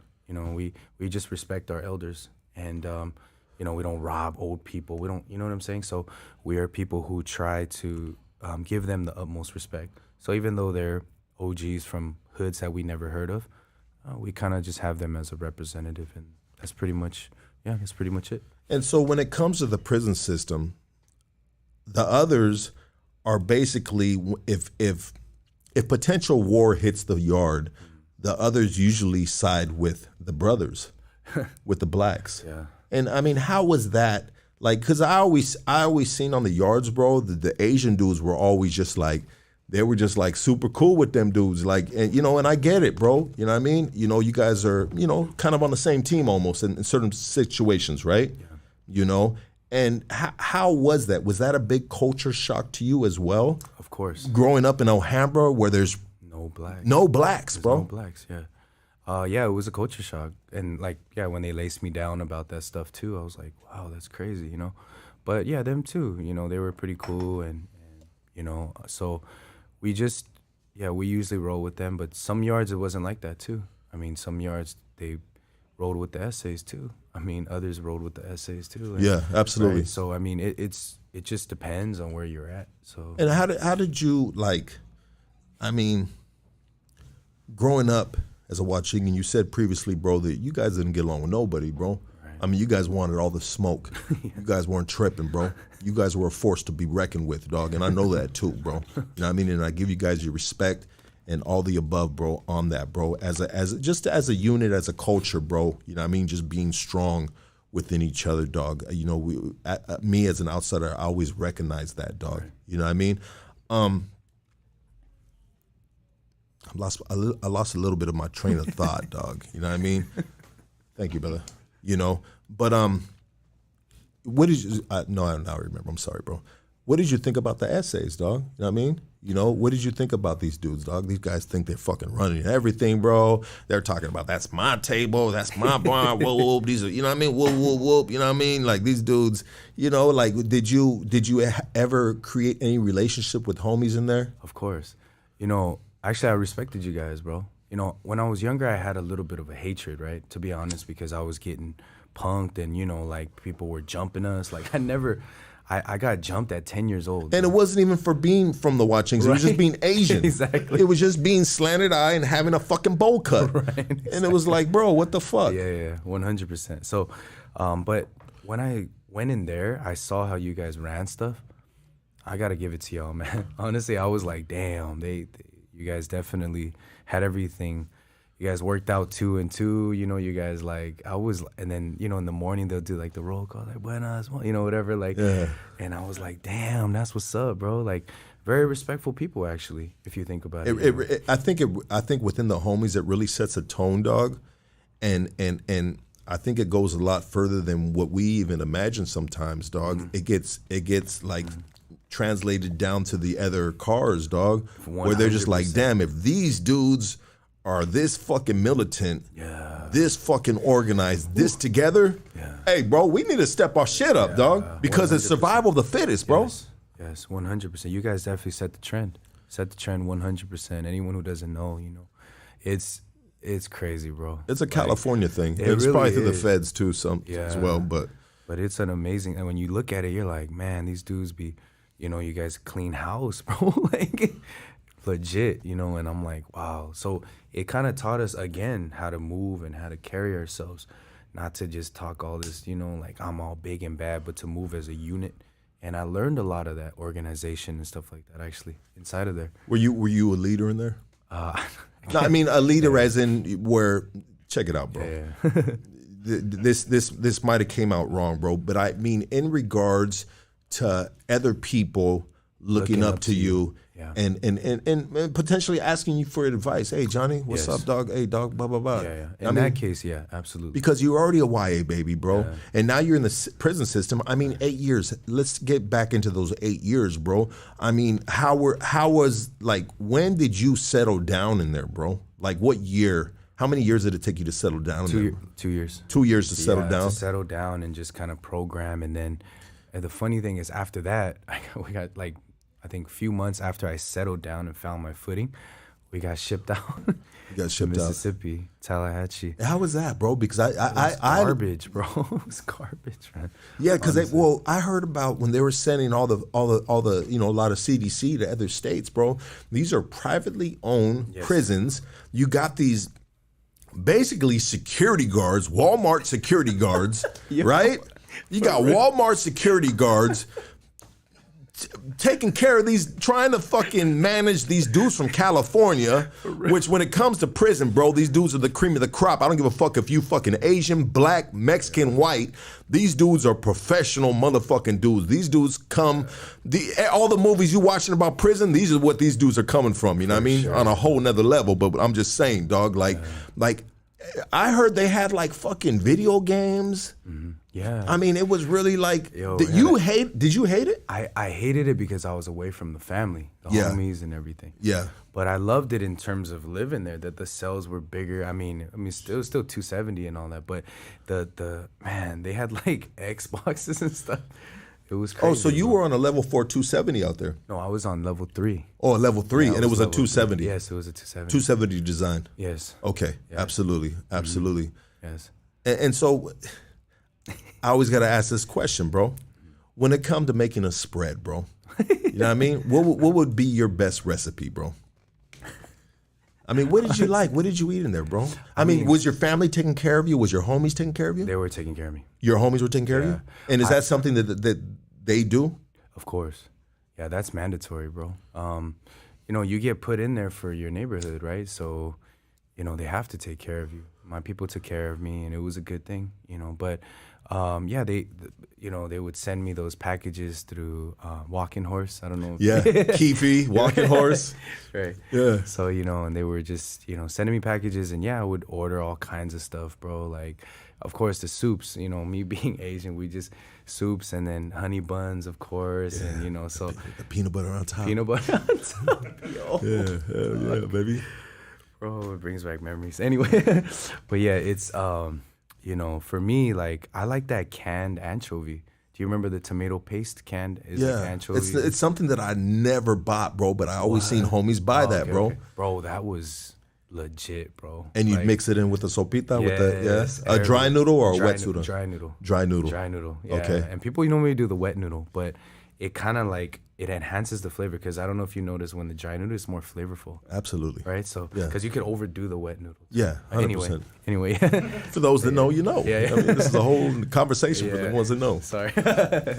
Yeah, but yeah, it was like that, bro. So, yeah, once we got there, you know, my family did visit me one time out of like all the years that I was there. I paroled out of CRC Norco. So yeah. What was your mom? Would your pops visit you as well? Nah, he would never visit you. It was too much for him. It's too much for him. He came one time when I was in Ironwood. He just stayed outside, bro, like in the car and stuff, and he was just crying, man. Like I seen him, you know, when you go back to the yard and stuff, and you could see the parking lot there on C Yard, and he was just crying, bro. Like, and I was like, dang. So my dad, he just couldn't. Like, he never said I love you or anything, but I could tell, bro. It ripped him apart, bro. Yeah. Absolutely. And what were the so your mom was visiting you, and what kind of like words would she have for you? You know what I mean? Was it you said she was heavily a Buddhist. Yeah. I mean, was it a lot of maybe scripture, or just how to navigate mentally, spiritually? Yeah, she would give me some chants at the time, and I wouldn't do them, to be honest. But you'd tell her you do them. Of course, yeah, of course. But and then one time, you know, she converted into. Well, I found out that she had converted into Christianity, and then she started to ask me for the Bible, because we, you know, in the visitation they have Bibles and stuff like that. So yeah, it went, but we'll get into that later. But basically, she, you know, kind of like. Planted some words of hope for me. Absolutely, bro. And so while doing these 8 years, you're sentenced to 12 years, you get your footing 2 years into your bid, bro. I mean, what were things that occupied your mind while you were in there? Reading books like The Art of War, even though it was technically illegal. I don't know about in your place, but where I was at, you couldn't have that book, bro. Yeah. And reading, I know, like reading the Bible time to time, and certain books, like they had like Automatic Millionaire. They had like all these investing, but they had a lot of books, actually. So reading books and working out, you know, at the time I had like a prison body, you know, burpees and all that stuff. So they put us on that, getting in your own program, basically. Yeah, things like that. And just visits, bro. Visits and letters, where everybody knows that tops everything. That's the best therapy, basically. So being the fact, bro, that you were still a virgin, bro. You were still a virgin. I hate to hit that again, bro. But like, did you have mail coming from females out there? I mean, who was writing you? What kind of letters? Yeah. We had pen pals and stuff and different women, and we had visitations too from other, girls and stuff like that. They would come with my brother, or they'd come with, just like my mom sometimes, and just random people. But it was never like anything. I didn't have no conjugal visits or anything like that, But yeah, that was that. Yeah, absolutely. Did you ever get into any type of like pinochle, poker?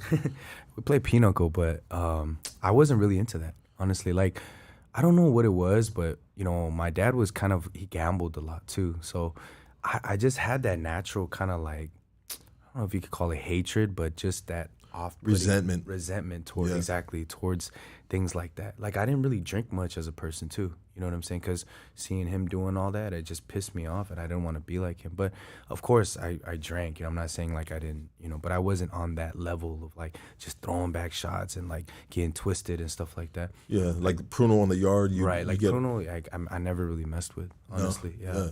And that stuff, some of that stuff was strong, bro. Honestly, some people knew how to like hook that up, bro. White lightning and yeah, bro, them motherfuckers. I mean, I've drank so much Pruno at times I thought I was gonna wake up blind, bro, because they kept on planting that in your head, bro. Right. They were like, "Hey, fool, you drink too much of this shit will make you blind." And I was just like, "Fuck it, dog." You know what I mean, shit.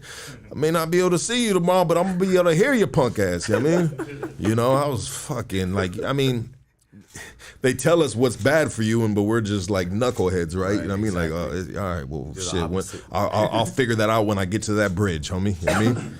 But I mean, 2 years to get your footing. You're getting your program, bro. You're doing your thing. You're reading. 8 years, bro, in there, bro, is a stretch, bro. Yeah. Absolutely. So you had to go through some phases in there, bro. I mean, did you ever have to deal with any kind of like riots or anything like that? I have, yeah, of course. I mean, everyone has been through that, but I have a couple times, and it was crazy, bro. The best way I could put it was just like, I don't know. I've seen riots and stuff like that in YA, but this type of stuff was crazy, bro. Like seeing the whole yard just like go at it, man. Yeah. Well, you got infantries, you got fucking armies. Straight up. People would wear like extra, I was being laced up on the extra clothing. Yeah, the fucking magazines in your fucking waist. Bro, I was like, damn. Me and the homies used to clown about that, bro. Because we would get Title 15 books, bro. Remember the Title 15 books? Yeah. We would put them out on the homie road, we'd be like, "Hey, dog, I'm ready to go, dog." You know what I mean? But nobody ever really went out there. I think a couple of the homies I heard doing that, dog. But, I mean, you had to be like, if you're a homie, bro, you had to be like maybe fucked up, bro. Yeah. And maybe you potentially on bad standings because you slipped up and did some stupid ass shit. Stuff, yeah. Maybe not pay a dope debt is a big one sometimes. That's a big one, yeah. Definitely. And maybe I was never in that situation, that position, but maybe you motherfucker that are listening right now at one time lined your shit up with Maximum magazines and Title 15s. Remember the Maximum magazines, dog? Yeah, dog. Fucking everybody jacking off to them goddamn things, dog. God damn it, dog. But what you hear about sometimes is real shit. I mean, but I think when it comes to the homies and certain, we have like a bravado, you know what I mean? Like, man, fuck that dog, you know what I mean? Yeah, for sure, bro. Come get this motherfucking six-pack, homie. This shit, nah. But, so let's talk about the changes, bro, that you went through within those 8 years, because there were some big changes, is that correct? Yes, absolutely. Yeah, let's get into that. I went in there with a lot of emptiness inside of my heart, bro.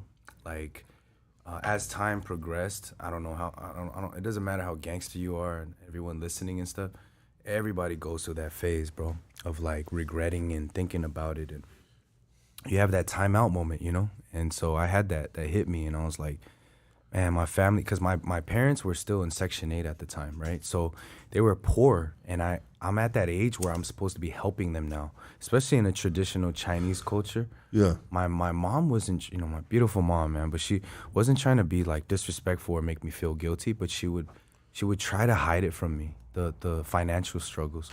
But actually, it was hard for her, She would be like, oh, I need some help, your father's doing this and doing that. So I felt a lot of that, like, man, I need to be helping her out, and I'm in here, like, what can I do? Try to do a little hustles in there, but there's nothing you can do to actually have a full-time job, like, or support them like if you had a full-time job. So yeah, I was that was weighing down heavy on me, and I started to kind of think about what led up to my life, like what made me become like this, and I had a lot of hatred towards my dad too. Like, man, if I wasn't getting beat up as a kid, if I wasn't getting picked on by essays and, like this neighborhood and that neighborhood, and like, man, I just started blaming it came to that point where I was like trying to have that victim mindset. But then, I couldn't get out of it. Honestly, I was like, man, whatever, dude. Like, I didn't want to program. I didn't want to do anything. I just like didn't want to go out in the day room, all that. It was just starting to get to me, mentally you're trying to crumble inside. And this is just being real, but at the end, the things that helped me was my mom, bro, coming and giving me the verses and stuff like that, and I didn't understand it, but I was reading it, and it slowly started to kind of click to me what was happening, and why I was living the way I was, and why I experienced such trauma and frustration and things like that. So yeah, that's what I was doing, that like a roller coaster type of thing, feeling good one day, feeling bad one day, feeling good one day, like that. So you were trying to find like a mental foundation, bro, yes, that you can sit on, and one thing that people don't know, bro, that if you do time, I mean, it's just you inside of your head. Yeah. Of course, you got all this fucking this zoo going on around you, but if you can't figure out what's going on inside within yourself, bro, you can potentially self-destruct when you're already in a construction zone, so to speak. You know what I mean? A destructive zone. Mm-hmm. Yes. That is very volatile, an environment that is very volatile. So if you can't find foundation within your own soul, your well-being, bro, right. then it can be hard time. Yeah.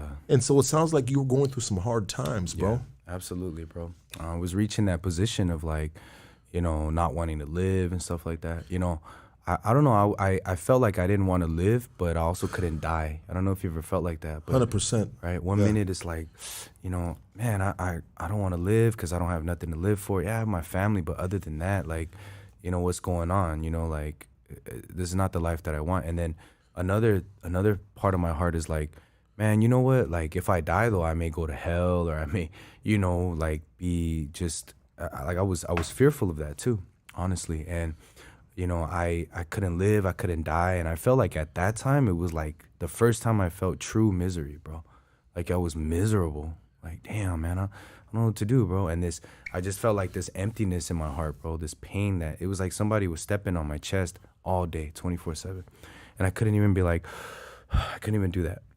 It sounds like you were you had a lot of anxiety going on. Yeah, it was like that. I mean, did you ever seek medical attention while you were in there? I didn't actually, because I thought that was like a punk move, honestly. It's frowned upon in there. Yeah, it's frowned upon in there. So I just kept it all to myself, and I think that's where I was imploding, but people didn't know. I'm very mellow and chill, but I'm the type that when I get crazy, it just all comes out, right? What pisses you off? Me? Yeah. I mean, I've always had an anger issue. You know what I'm saying? So for me, like, a mellow dude with an anger issue is a dangerous dude. Yeah, it's crazy. Because when a mellow dude gets mad, we got a problem. Yeah. So I can imagine your energy, bro, is very like, is very pure, and like you said, bro, people. I'm sure the frequency is going straight through this fucking camera, this fucking live feed right now, bro. I mean, have you always had this type of frequency, this energy that you have right now? Yeah, I've always been cool. Very, very even keel, cool. Yes. But if you piss Johnny off, we got a problem. Yeah, I think for me, what pisses me off is because I thought I was a good person. So like, when people would mess with me, then that's when all my demons would come out. You know what I'm saying? Like, you're fucking with a good dude. Yeah, and stupid fuck. Yeah, and that's the crazy part is like, that that's kind of part of a victim mentality, I would say. Like, okay. Oh, I'm a cool dude, So, I it's kind of like when people say like me, I don't ever have a problem, right? I don't ever have a problem with people. But I had that mentality when you say I have a problem, then I'm like, no problem. You know what I'm saying? Like, that's how I've always been. I never started stuff, but I like to handle things. And I think that's what caused me to be a very, like, angry individual. Because people will, like, I'll go from 0 to 100. And people Passive aggressive. Yeah, they'll be like, damn. And I can see, you know, because I like to be a cool dude and be chill and be, you know, very solid with people. But when I see them take my kindness for weakness, that's when all that stuff comes out. And, you know, that's, yeah. Absolutely, that's the bro. real. Yeah, don't take a motherfucker's kindness for weakness, dog. I mean, I think in general across all levels of life, bro, that is frowned upon, dog. Mm-hmm. You know what I mean? Any man, dog, is you can potentially back him in a fucking corner, dog, and you back a dog in the corner, you gonna get bit, homie. 100%. Yeah. Yeah. So let's keep on talking about you trying to find your footing. I mean, your foundation in doing time within yourself. Mm-hmm. So it sounds like fuck what's going on the yard, bro. Mm-hmm. The real battle is within yourself right now. Yeah, absolutely. At that point, at that stage. And of course I had to, you know, us being from a gang and, you know, stuff like that, we understand that we're representing something bigger than ourselves, right? So I knew that going into prison, and I couldn't like punk out or anything, but, you know, I had that burden on me though. Honestly, even though I would program and go out with the homies and stuff like that, whatever, but I would still, like, I would feel that every day, bro. And it was eating at me, honestly. All the way up until I got out, bro. I never really got a handle on that feeling of just emptiness and void, the feeling of insufficiency. Because I started to, like, you know, we had, like, phones and stuff like that in there, too, you know? And I would do Instagram, or not Instagram, MySpace and stuff like that, you know? And I'm looking at people's feeds, and I'm looking at my homies, and I'm looking at even people who are non-affiliates, and they're making careers for themselves. And all the while I'm sitting back here doing nothing. Like, I'm not doing anything to technically better myself. You know what I'm saying?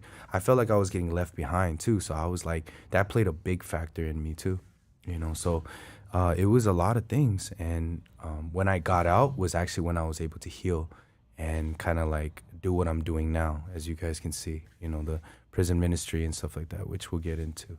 But yeah. You know, bro, as silly as this might sound, bro, as a kid, I always wanted to be a Laker. You know what I mean? Yeah. As a kid, you said, Lucky, what do you want to be when you grow up? And I was always ashamed to say it because everybody was always saying the right things to say. Right. I want to be a veterinarian. I want to be an astronaut. Right. You know, this is in the era that I was raised in, right? You know what I mean? But in my mind, I wanted to be a Laker. So let me say that to say this, bro.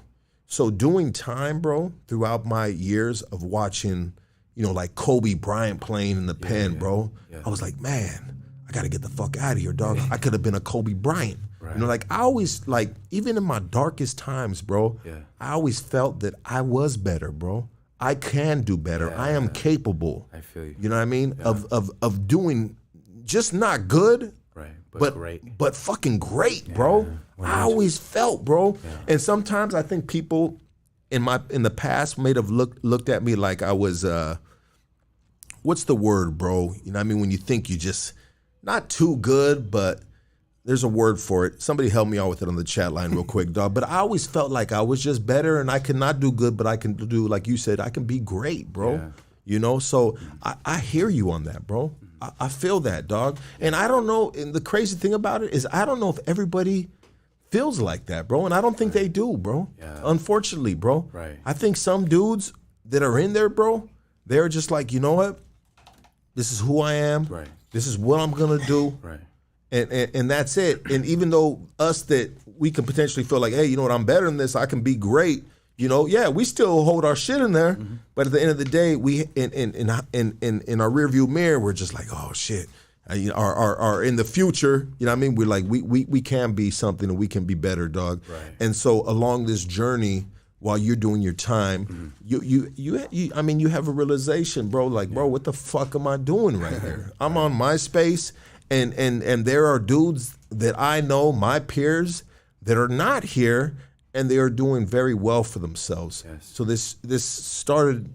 You started thinking in your head, hey. Yeah. I started thinking, you know, I have a brain, bro. I'm not an animal, you know what I'm saying? But of course, I couldn't, you know, express that, and I felt like that was so toxic too, because a lot of times you could, you know, if you're out, you could pull somebody aside, or if it's an OG or whoever, you could kind of express those things, you know. But I mean, out in there, it was just not possible, bro. You know, it kind of looked weak at the time, you know. So I did try to, you know, do church and things like that in there, but it just wasn't working out for me, honestly. So you started doing church in there, huh? Yeah, I did a little bit of church. Christian church? Christian church, Yeah. And, you know, when I was going in there, I had conflict, bro, in my heart because, for one, I was Buddhist. So I had that lingering feeling of, man, Buddha is not going to be happy about this, bro. Like, you know, and that was my belief at the time, you know. But I kind of ignored that at one point, and I just kind of tried to go. And then when I was listening to, like, the pastors and the chaplains preach, they kept saying that you're a sinner, you know, you got to repent. But I don't know, for me, I was trying to repent in so many ways, but I always found myself backsliding. And I always found myself sinning actually more. Like, it was weird. The more I tried not to sin, and like I didn't, because back then they don't teach you really about sin in terms of like Buddhism, right? I mean, there's good karma back, but there's no word of like sin, right? Like you don't, it's just like doing good or doing evil, basically. So I was trying to get used to that. And the more I realized, like, you know, there was a verse that stuck out to me. Like, if you lust after a woman, you've, like, in your heart, you've already committed adultery. And I was shocked. Like, damn, I thought if I like go and commit adultery, or if I go and rob somebody, or if I go and kill somebody, like that's the act and that's what makes me a sinner. But they were explaining to me that no, like if you think about it, if it's in your heart, that's what causes you to be a sinner, basically. So I was like, dang. And I just had like that kind of emptiness again. Like, man, dude, I'm trying to do this. It ain't working. I'm trying to, you know, meditate. It's not working. I'm trying to follow these 10 commandments. It's not working. Nothing is working for me. So I carried that all the way until I got out, bro. And then when I got out, I came to a true realization of like what I need to do to actually like, to overcome all of these things, basically. You know, bro, my biggest accomplishment, and it's still in the works, bro. But I had to take a step back and rewire my thought process, bro. My thought process was fucked up, bro. You know what I mean? Yeah, for sure. And I see a good-looking female, dog, and I'm thinking about all the ways you can suck my dick, dog. You know what I mean? My thought process was possessed by the devil. The methamphetamine devil, dog. That motherfucker was just like, you will fuck the shit out that bitch. And she wants it. Shoot your shot, stupid. No, bro, my thought, bro, I had to rewire. I caught myself this time getting out, bro. I've been out for about, 8 years, bro. I caught myself, bro, trying to like, people are talking to me about some fucking just like some work shit.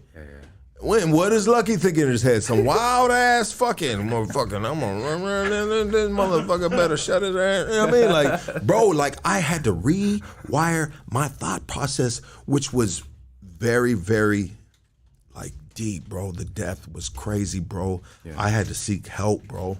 Like professional help, bro, to help me. I couldn't do it myself because my mind was just so far like warped, bro. And it is to this day, dog. Like it still comes out in some of the shit that I say and the way that I play and all the other above, dog. but really, that's just me just revisiting my past life, bro, of what I think is funny, which is not funny to a lot of people. But bro, I had to rewire my thought process, bro, and just like correct my tempo, bro. You know, and to this day, dog, I can have conversations with people and all those thoughts are gone, bro. Wow, that's crazy. They're gone, bro. Yeah. We are just talking exactly what we talking about. You know, I mean, sometimes they drift off a little or whatever, dog, because this is the type of business that I'm in right now, doing these interviews and shit. So it has to, maybe that helps me. Maybe my past crazy warpness helps me do what I do here now, bro. Right. Transition to different fucking topics and conversations, dog.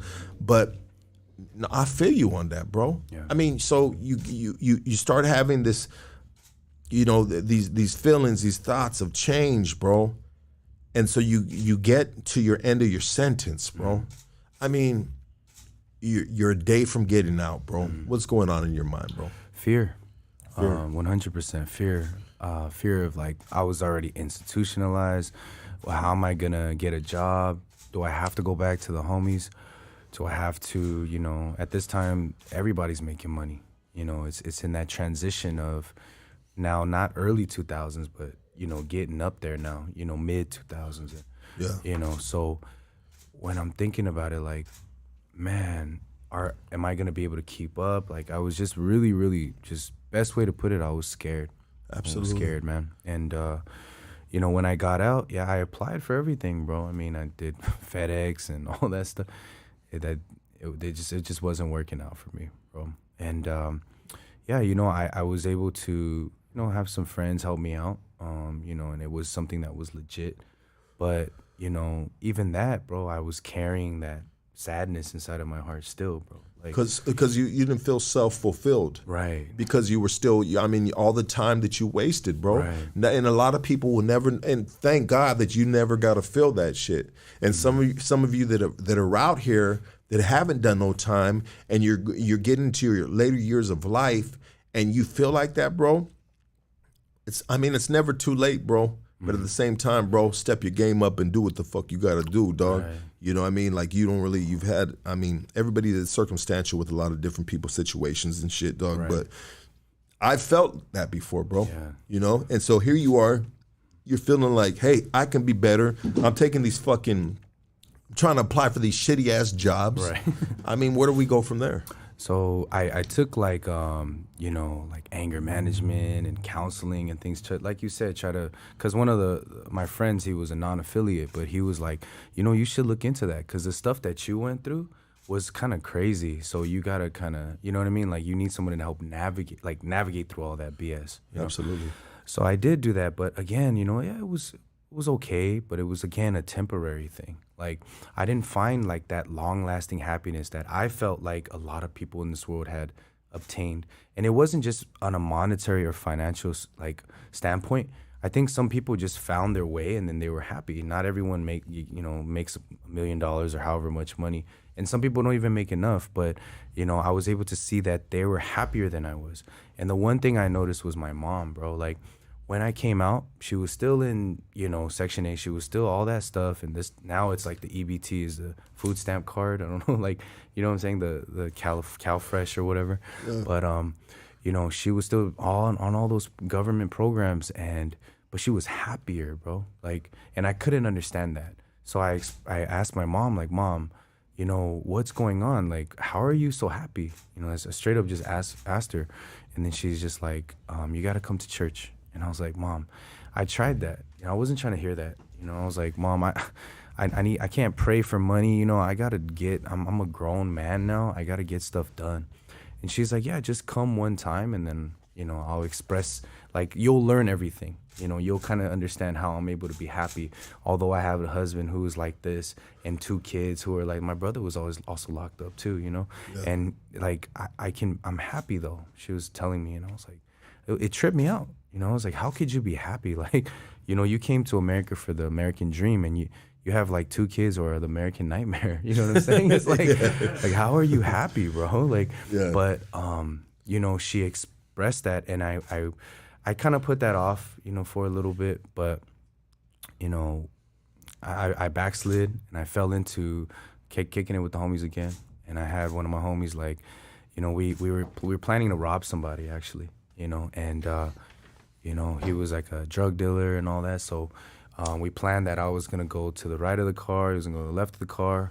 And as I went to the right of the car, bro, he went to the right. So I just went to the left, you know. Yeah. Like, whatever, I'm going to get this money real quick and maybe start my own business with. That was my thought process. And, yeah, I just heard gunshots, bro. And I thought my homie was, like, dumping on him. Like, oh, man, he didn't even give him a chance. Like, damn, he just...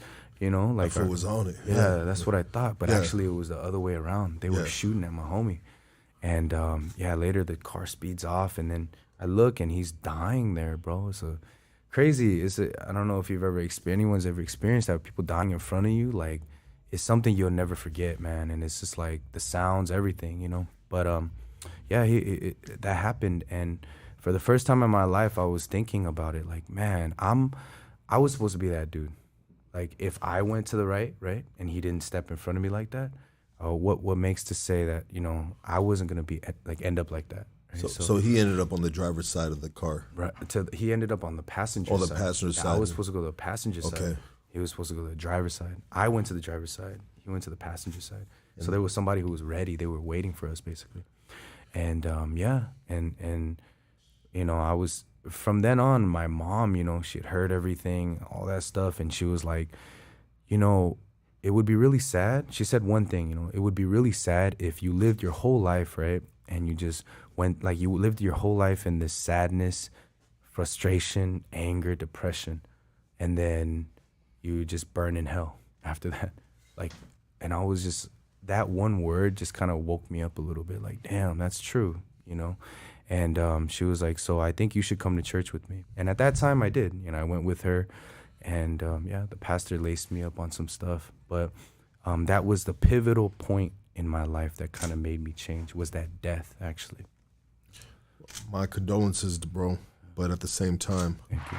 we all have pivotal moments in our life that just, you know, helps us see a clearer picture, bro.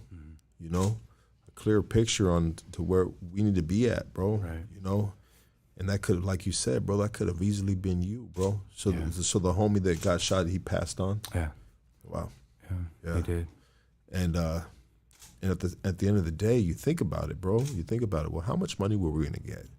Right. You know, how much money we were gonna get? I mean, okay, so was that money worth Not at all. the homie losing his fucking life? Not at all. Yeah. Yeah, you know, and so we gotta ask, some of us gotta ask ourselves that right now, you know. You know, what we're doing in our life right now, is that, like, is it worth life? Is it worth not taking care of your kids? You know, sometimes you gotta just fucking suck it up, bro, and take the lower paying job, bro, and take the low road for the high road, right? Right. Yeah. Yeah. So that happens, bro. Yeah. You go to church, bro. You talk to the pastor. Is that what you said? Right. What kind of words did you remember? What kind of words he had for you? I do, bro. I do. So the first thing he asked me was, "Are you a sinner?" I said, "Of course." Like, who isn't a sinner? And he had a big old smile on his face. It was weird, bro. He was like, "Are you a sinner?" You know, and I'm just like, "Yeah." And then I'm looking at this dude, and I felt a little disrespected, because I'm all, you know, at that time I was bald and still tatted down, and he's this dude with the fresh cut and suit and all that, and I'm like thinking, man, yeah, you may not have sinned like me, but, you know, whatever. But anyway, so he told me, you know, that how do you know that you're a sinner? And I'm like, I mean, if you do bad things, right, doesn't that constitute as sin? And he said, not so. And I was like, what? And I'm like, okay, now show me the paperwork, right? Yeah. Through the Bible or whatever. Like, Yeah. So he showed me that he explained that sin is not what we think it is. We think like backsliding, we think lusting and stuff like that is sin. But he said those are just the symptoms of sin, right? So he was saying that sin was inherited to us through Adam. Yeah. That's what he was saying. So he's like, if you believe that the world started with, you know, Adam and Eve, then just like you, he said, you're Chinese, right? So you didn't choose to be Chinese. You were born that way. Your father was Chinese, his father, et cetera, et cetera. It was inherited. So he said, likewise, you were born a sinner, and that's why you do these things. It's not because you do these things, you become a sinner. And that's what he was expressing to me, you know? So for the first time, I was able to see, like, man, okay, so I'm a sinner, but by birth, not just because I did those things. And then he used the analogy of an apple tree.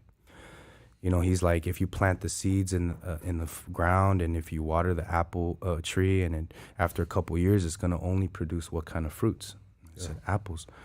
And then he said, let's say the apple tree tries as hard as somehow, can it produce mangoes? No. Can it produce oranges? No. Well, you're the seed of sin. So, yeah, when you were a baby, you didn't see your sin. You're all cute and whatever. But as you grew older, you fell into that lifestyle, didn't you? And I was like, yeah, that's true. And then he was like, you know, you're a person who, you're just being normal. Like, you know, and he was talking about just all these analogies, you know, and he was saying that his son also, he never taught him how to lie. He never taught him how to steal.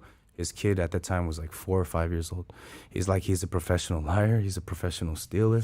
Who taught him that? Yeah. You know? And he's like, he's stubborn, he's selfish, all that. And he's like, did your parents ever teach you when you were born to breathe? No. Did they teach you to eat? Like, no, you know, you just go and you looking for the boob, you know what I mean? For the nipple, naturally. But then why did they teach you to be good? And I thought about it.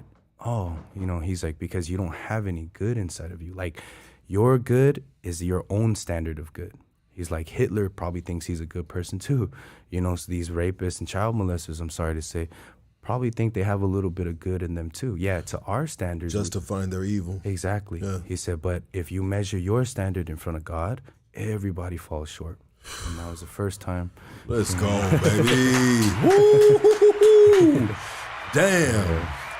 Shit, if that wasn't a gem, I don't know what is right now, dog. So you guys go ahead and pick that shit up, dog. Put it in your pocket, dog, and take it home and share it with somebody, dog. Amen. Yeah, dog. Amen to that, brother. Yeah. You know what I mean? So that conversation sounds like you remember basically word for word, bro. Mm-hmm. It changed your life. 100%. Because through that, he was able to tell me that, you know, there's a reason why Jesus died for you. And I'm like, oh, here comes the Jesus talk. You know, like who is this dude? You know, I don't even care about him and this and that. But he said he made it like, he used the analogy of a debt. You know, if you have $10,000 and I pay your $10,000 debt, right? And I tell you, yeah, you can go to the bank and get a loan now. You can start your credit, whatever. But you don't believe me. You'll never go to that bank and get it, right? So he said, likewise, Jesus died for everybody. Everybody's righteous. Everybody was made holy because he didn't fail on the cross. He said he died and he washed all of our sins, past, present, and future sins. But if you don't know it or you don't believe it or you don't care, it doesn't become yours, you know? So he's like, you know, is there anything that you can do right now to wash away your previous sins? And I was like, I thought about it, you know, and I'm like, no, there's not. I mean, I can try to live better now, but I'm always going to backslide because, you know, I'm a sinner. You know, I'm always going to mess up somehow. But he said that's why God didn't leave the responsibility for you to take care of your sins. He left it to Jesus, who took care of everything, and he took care of it. And then he said, so when you go in front of God, you're righteous, actually, no matter what you did, you know. And so I was like, what the heck? And for the first time, I felt like an inkling of hope inside of my heart. Like, man, I could go to heaven. You know what I'm saying? If I believe this word. But I had questions, you know. So I asked him, you know, man, Pastor, like, so that means I could do whatever I want then? Because if I'm saying that I'm righteous, right? Yeah. Then I could just smoke somebody and rob and be like, hey, I'm righteous, you know? Yeah. And he was like, he laughed, you know, and he said, don't you, he's like, don't you do whatever you want anyway? And I thought about it. He's like, because there's 613 laws in the Bible, he said, right? You have to know all 613 laws to follow them, he said. But God knows you can't follow them because if you break one, you break them all. So he said, if you follow 612 laws and you break the 613th, you broke them all. That's just how God's standard is, he said. So you can't follow the law and do good and make your way to heaven, he said. Otherwise, he didn't have to send his son to die for you if you could do that, he said. So what you have to do is you have to realize that, he said, take Hitler, for example. Hitler sins out everyone. He killed everybody, did whatever he wanted to do, right? And he says, take someone like a priest. The priest has tried all his life to not be a sinner, right? And at the end of the day, Hitler obviously has sin. But what about the priest? He also has sin, he said, right? So if you have sin in front of God, even if it's this little, you're going to hell. That's what he said. So he's like, that's why God is not putting it on who does a better job. It's not a business transaction. Okay, you did good, you could come up. Or you didn't do good, it's not like that. He wanted to give us grace. He made us perfect forever. And he showed me the verses, Romans 3:23, 3:24, Hebrews 10:14, 10:17. So when I seen that, I was like, man, this is crazy, you know? But I had those thoughts again, like, man, okay, but isn't this book written by man? It's like, you know, like thousands of years old, like they could have tweaked it, they could have did this and that, you know? But he expressed to me like this, if you're an imperfect person and you're trying to understand things with your imperfect mind, he's like, do you think you can truly understand something? And then I thought about it like, no. He's like, can you perfectly understand something? And I was like, no. He's like, you know, he was getting surgery at the time. And he's like, you know, my doctor is giving me surgery, right? And he's like, this surgery, I don't tell him like, hey, what kind of knife you're using. I don't even know how to do surgery. I just accept that he's a doctor and he's going to help me. That's it. He's like, I don't try to understand it, right? You're trying to put your faith into another man that you believe has the qualifications to take care of you because he's in that position, right? Exactly. Yeah. So he said, but what we do is we like to question God. We like to question things that we don't understand, right? He said, it's not about questioning, but accepting, right? He's like, you know, and he gave me the exam. From there, he gave me my first task. He said, how is your relationship with your father? I said, it's horrible. You know, my dad was an alcoholic. He's like, I know your story, you know. What I want you to do is go to your father and apologize to him.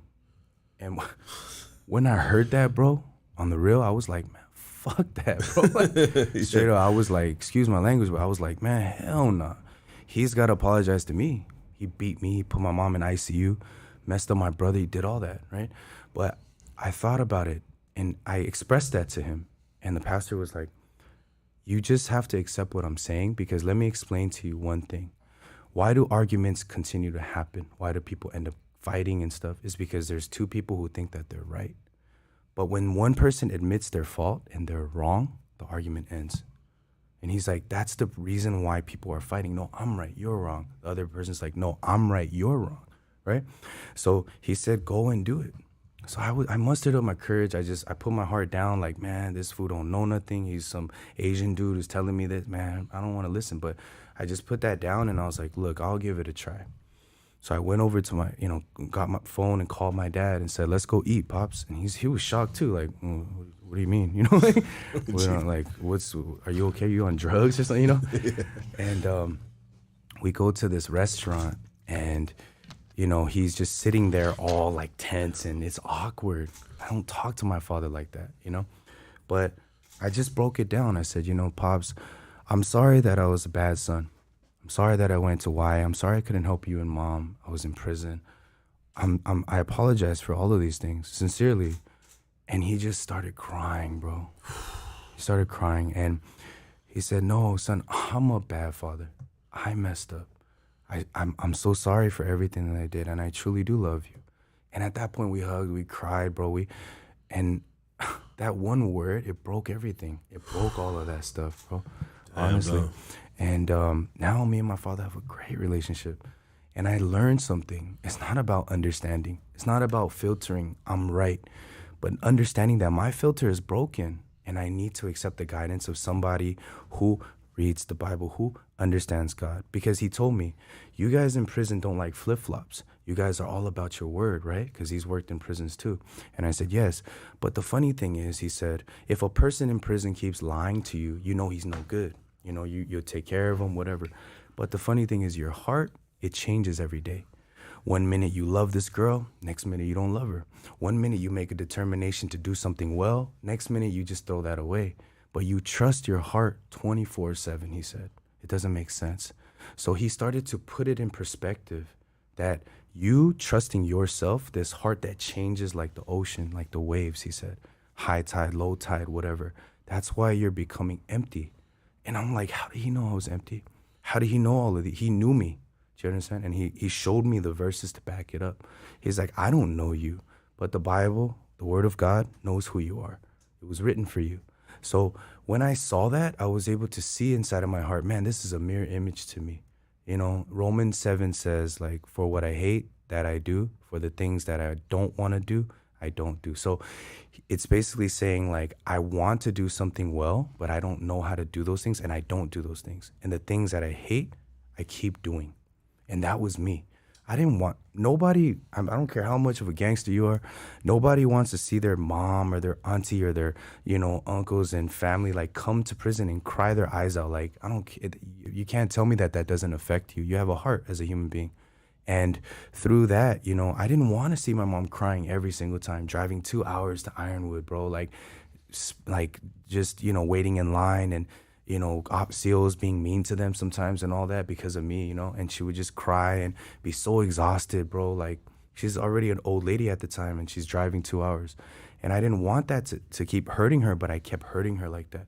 You know what I'm saying? So I could see that my heart was flowing in the way of sin, but the pastor told me that's normal. That's who you are.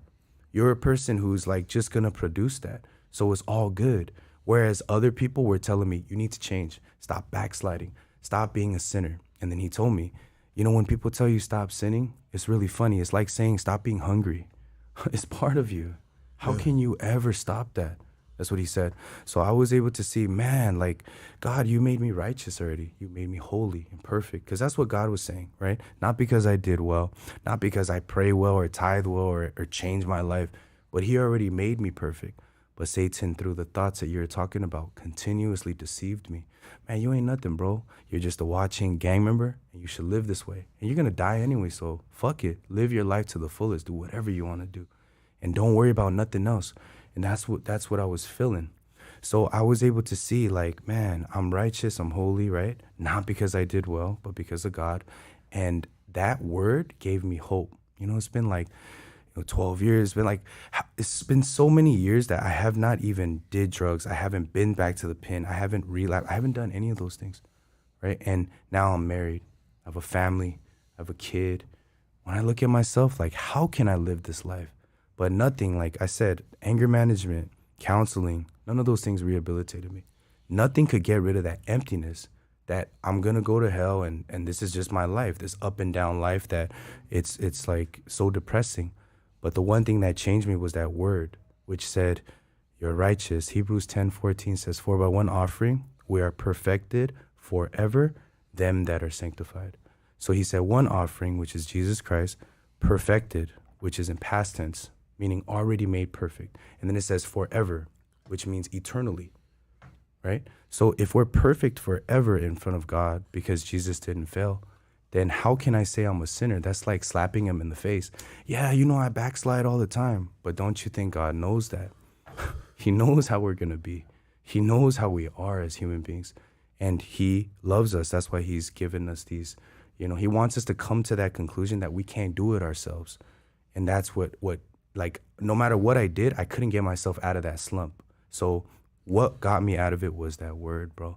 And yeah, people say, it's written, thousands of years ago. Oh, these are white people. And like all that I drown out because the word, no matter what, it never changes. Like if I go and commit a sin and I look at the word 100 days from now, it'll still be the same. It'll still say that we're perfected forever because that's God's heart. He doesn't flip-flop. God damn it, dog. Damn, dog. Woo! Damn, dog. I gotta take a step back real quick, Mama G. Fire. Man, dog. Ah, shit, dog. We in church right now, dog. You can't play that shit, dog. That shit hit the motherfucking soul, dog. I swear to God, dog. I almost motherfucking. You hit me, dog. You got me, dog. You know what I mean? That. God damn it! Hit some fire emojis right there if you felt that right there, dog. That's a testimony right there, baby. Yeah. That's a motherfucking step. Excuse my sinful language, but God damn it, that shit was a testament, baby. Whoo, shit. Play with that shit, dog. Man, bro. For real.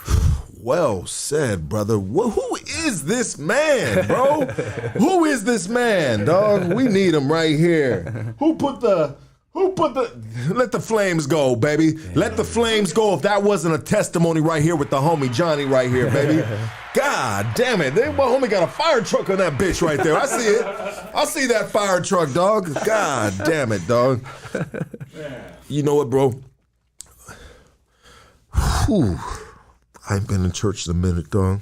You know what I mean? Because I always feel like my temples are within myself, dog, and my best conversations with God, dog, is in the wee morning before I'm going to work. You know what I mean? If I'm getting up at 5 in the morning, 4 in the morning, 3, 2:30 in the morning. Yeah.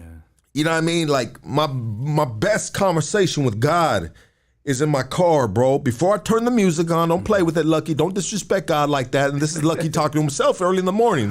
Lucky, I know you want to hear that DMX right now. I know you want to bump that new song you just recorded, and I don't play nothing, dog. I said, God, you know what I mean? I love you, baby. You know what I mean? Thank you for this day you gave me. You gave me another day. I'm going to go get this money for my family, God. I mean, I'm not saying it all gangster right now. I got a little slang in my voice and this and that, dog. We you know, we got different voices. You know what I mean? You got the way you talk to your kids' voice. You know what I mean? You got the voice where you talk to your homies, dog. You know what I mean? And then you got the voice where you talk to God. Right. And the God and the voice is your best English, your best Chinese, your best Spanish. Amen. You know, it is as proper as it gets. And even sometimes I have a hood conversation with God. I'm like, God, dog, I'm tripping, bro. Help me out, my G. You know what I mean? I'm done. You know what I mean? And this is just me just having the conversation and saying, I don't know, I need help figuring this shit out. You know, like, damn, I'm arguing with my girl again. God, you know what I mean? Like, is she tripping? Am I tripping? I think she's tripping, right? You know what I mean? God, right? You on my side, right? And then not all the time it's like that, dog. You know what I mean? Because, you know, we are sinful. We are human. Bro, human, bro. 100%. You know, if thoughts, actions, everything can potentially be sin, bro, then damn, we're sinners, bro. Yeah. You know, but it's about how we grow from that, how we move from that thought. Yeah. You know what I mean? We have that dumb thought. Do we pursue that dumb thought? Fuck no. You know what I mean? I mean, at least not for me. Yeah. You know? You know, not to cut you off. No, go ahead, bro. But, you know, God is saying that inside of the word, and if you look at Genesis 6:5, it says, you know, and God saw that the wickedness of man was great in the earth, and that every imagination of the thoughts of his heart was only evil continually. So actually, all of our thoughts are only evil, right? But when I thought about that, I'm like, no, that's BS. This was my conflict with the pastor at that time, right? I was thinking, how can all of my thoughts be evil? Bro, I would die for my homies. I'll lay down my life for them. Number one, I'll give them money if they needed a shirt off my back. I love my mom. You're going to tell me that that's an evil thought? But actually, in the first 3 words of that, it says, and God saw. So when I think about it, the way I see things and the way God sees things is completely different, bro. Like, God is actually looking at our sin. He's not looking at us and our actions. Do you understand? Because we can hide behind our actions. But like you said, when you have those lustful thoughts, angry, frustration, God sees that. So it's not that he wants us to do anything good. These religions nowadays, these churches tell you to do good. But then again, what religion tells you to do bad? Yeah. You know what I'm saying? Like, Buddhism taught you to do good too. But I think Christianity is the only religion that teaches you can't do it without God. You can't do it by yourself. Amen, baby. Right? So, yeah. Let's take a quick break right here, and then we're gonna get to the last part of you know what he's doing now, what Johnny's doing now. You know what I mean? Which I think is very important. You know what I mean? Coming from where he came from, bro. This is a fucking success story, bro. If you ain't ever motherfucking heard one, baby. You know what I mean? Let's take a quick break. I have to use the restroom real quick. We're gonna get to the what Johnny's doing now, and then we're gonna get the phone calls. How about that? We good with that, baby? Let's do it, bro. Let's do it. Let's quick break, everybody. Let's go. This the Highland Park Gospel, my G. Blessings, power, respect. Tell you this for the last time. Enough of the drama. I ain't playing these games. Oh, gotta pick your soul up. Pick your soul up. Pick your soul up. Oh, gotta pick your soul up. Pick your soul up. Pick your soul up. Oh, gotta pick your soul up. Pick your soul up. Pick your soul up. Oh, gotta pick your soul up. Enough of the drama. I ain't playing these games. You hate me when I'm up. You love me when I'm down. Stupid motherfucker. Turn that frown upside down. Clowns, high off that dope. I was clowning, I was high off that dope. I made a fool of myself, I was high off that dope. Gang bang, blood sport, Wu-Tang, I love whores, dumb, burned out, crazy fool, I'm banged out. Hanging out with these fools. 1 + 1 = 2 fools in a cell with no mail. No talent is the policy. No bail, don't bother me. They caught me of drugs. Comes with a college full of thugs. Time to graduate. Time to elevate. Let's go. You know. I ain't playing these games. Oh, gotta pick your soul up. Pick your soul up. Pick your soul up. Oh, gotta pick your soul up. Pick your soul up. Pick your soul up. Oh. Gotta pick your soul up. Pick your soul up. Pick your soul up. Oh, gotta pick your soul up. Enough of the drama. I ain't playing these games. The highs and lows come with lies and cold. I'm a wilted rose, only the gardener knows. Water me, talk to me, fingernails bleeding lottery. She lied to me, she cried to me, point clearly taken. What's popping, girl, what's shaking? Without love, there's no patience. Sit in a concrete cell, my soul vacant. You in a hood trap, working off your bad back. Homie, love is a true fact. Blood on the menu, don't mean to offend you. Take it how you want it, taste it, it's vomit. Shit is foul, 2 fingers in the air, Kermit drink tea like that shell. Hit that like, hit that subscribe button, baby. Let everybody know we here, doggy. Hood Stocks, doggy. You know what I mean? Hit that like, hit that subscribe. That's what keeps us moving in this motherfucking algorithm, this YouTube fucking metaverse. Let's go, baby. Pick your soul up, pick your soul up, pick your soul up. Oh, gotta pick your soul up, pick your soul up, pick your soul up. Oh, gotta pick your soul up. I ain't playing these games. Why we gotta die like that? Why can't we spread our wings and fly like that? Not only in heaven, but life. Dodging the hooters, already got 2 strikes. Walk with me, talk with me, what you like to do? On me, my G, I'ma push you through. No, I'm good, bro. Yeah, give them they roses while they here. Let them know they chosen. We love you while you're here. Too much pain and sorrow. Some of us ain't gonna see tomorrow. Like, be like that. Why we gotta be like that? The power of prayer is real. The power of love is fear. What I fear is what I'm scared to hurt. What you fear ain't always gotta hurt. Enough of the drama. I ain't playing these games. Oh, gotta Yeah. pick your soul. Let's go. Up. Pick your soul up. Let's go, Pick baby. your soul up. Oh, gotta pick your soul. Let's go, baby. Pick your soul up. Pick your soul up. Oh, gotta pick your soul up. Let's go, baby. Hit that like, hit that subscribe button, baby. We got a classic in the works right here, doggy. Don't play with it, dog. Everybody give it up for Johnny, doggy. Yes, sir. Yes, sir. Yes, sir. Appreciate you, my brother. Thank you, bro. You're part of the family right here now, dog. You know what I mean? Thank you. Real shit, dog. I'm gonna be holding you for that. You know, when we go out to get some fucking comida, doggy. You know what I mean? For real, bro. Get some food, dog. I got know? you, man. I'm with it, baby. So, what are you doing now with your life, brother?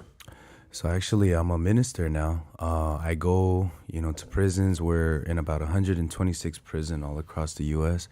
I also go to different places like Thailand. I'm going to Korea in 4 days to also give my testimony and talk to the prisoners there and the inmates there too. Just planting hope, bro.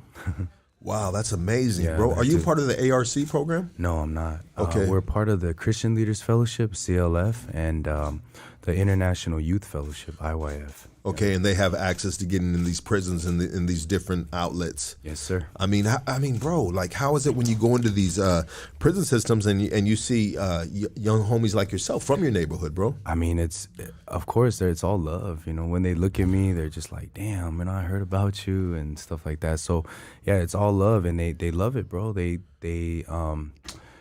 try to, like, kind of talk about the hood stuff because that's just what we have in common. You know what I'm saying? Yeah, like, yeah. Oh, who's this? Hey, you know this guy, you know that, But when we get past all of that, I kind of like mentor to them and counsel them, and then also connect with their families outside too. Because people who have been to prison, it's not just them that's going through the prison, but it's the families that's going through it with them as well. So we reach out to the families and help them out too. And so when it comes to, and salute to you on that, brother, you know what I mean? So when it comes to, like, okay, we got California prisons, and now, I mean, have you gone to other countries and talked before? Yes. Okay, Yes, so talk about that, brother. You know what I mean? Obviously, you know what I mean? You're speaking to them in Chinese, and what's the difference, bro? You see a difference? There's a big difference. First thing is gang culture. I mean, California, not just Cali, but USA in general. When they look at us, we're like the unicorn, bro. It's like, you guys got money and all that, but why you live that way? Like banging on people, and they ask me stuff like, do you know any Italian mobsters? Because the movies and shit, right? Yeah, absolutely. And I'm just like, nah, I'm sorry, bro. Like, they're like, really? What? You must not be a real one. Bro, I'm from Cali, homie. Right. You know what I mean? We got on a whole another level out there, baby. You know what I mean? Spencer, homie. Right, for real. For real, dude. And so what is there like, bro, like, I mean, traditionally you're Chinese, bro, but how do you even connect with those dudes, bro? Like, being the fact that it's just a whole different thing, bro. Right. So I talk about the core of the heart, which is the emptiness. these people, no matter how big and bad they are in there, because in certain prisons they've murdered people and stuff like that, and they're there forever, or they're facing the death penalty too.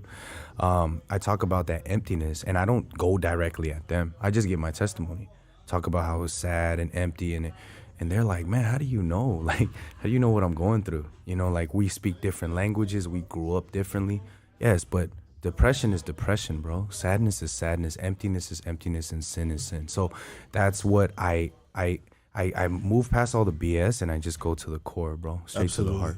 Yeah, you cut out all the fucking small talk and shit. I mean, are they harder to get through opposed to dudes from California? I think so. In a way that once they hear, a lot of people, when they hear what neighborhood I'm from, their hearts just open up. They're like, oh, that's cool. I know about you. What? Because is there a Chings in China and everything? There is, but they're not the top dogs out there, to be honest with you. And they're not. I mean, I don't even think they're even active like that anymore out there. And then, so I mean, it's the top dogs are where it originated, correct? Right. Yeah. Of course. Yeah. Absolutely. Course. Yeah. So I mean, they, but they're just really kind of shocked, that. The way I look too, because they're not all tatted down too. They don't know that LA they don't know the gang culture like they that. wondering how you got that good ink. Yeah, 100%. I mean, who did your ink, bro? Shout out. It was a couple people, but this dude named Victor Lee, Mr. Victor Lee, and then Asian dude.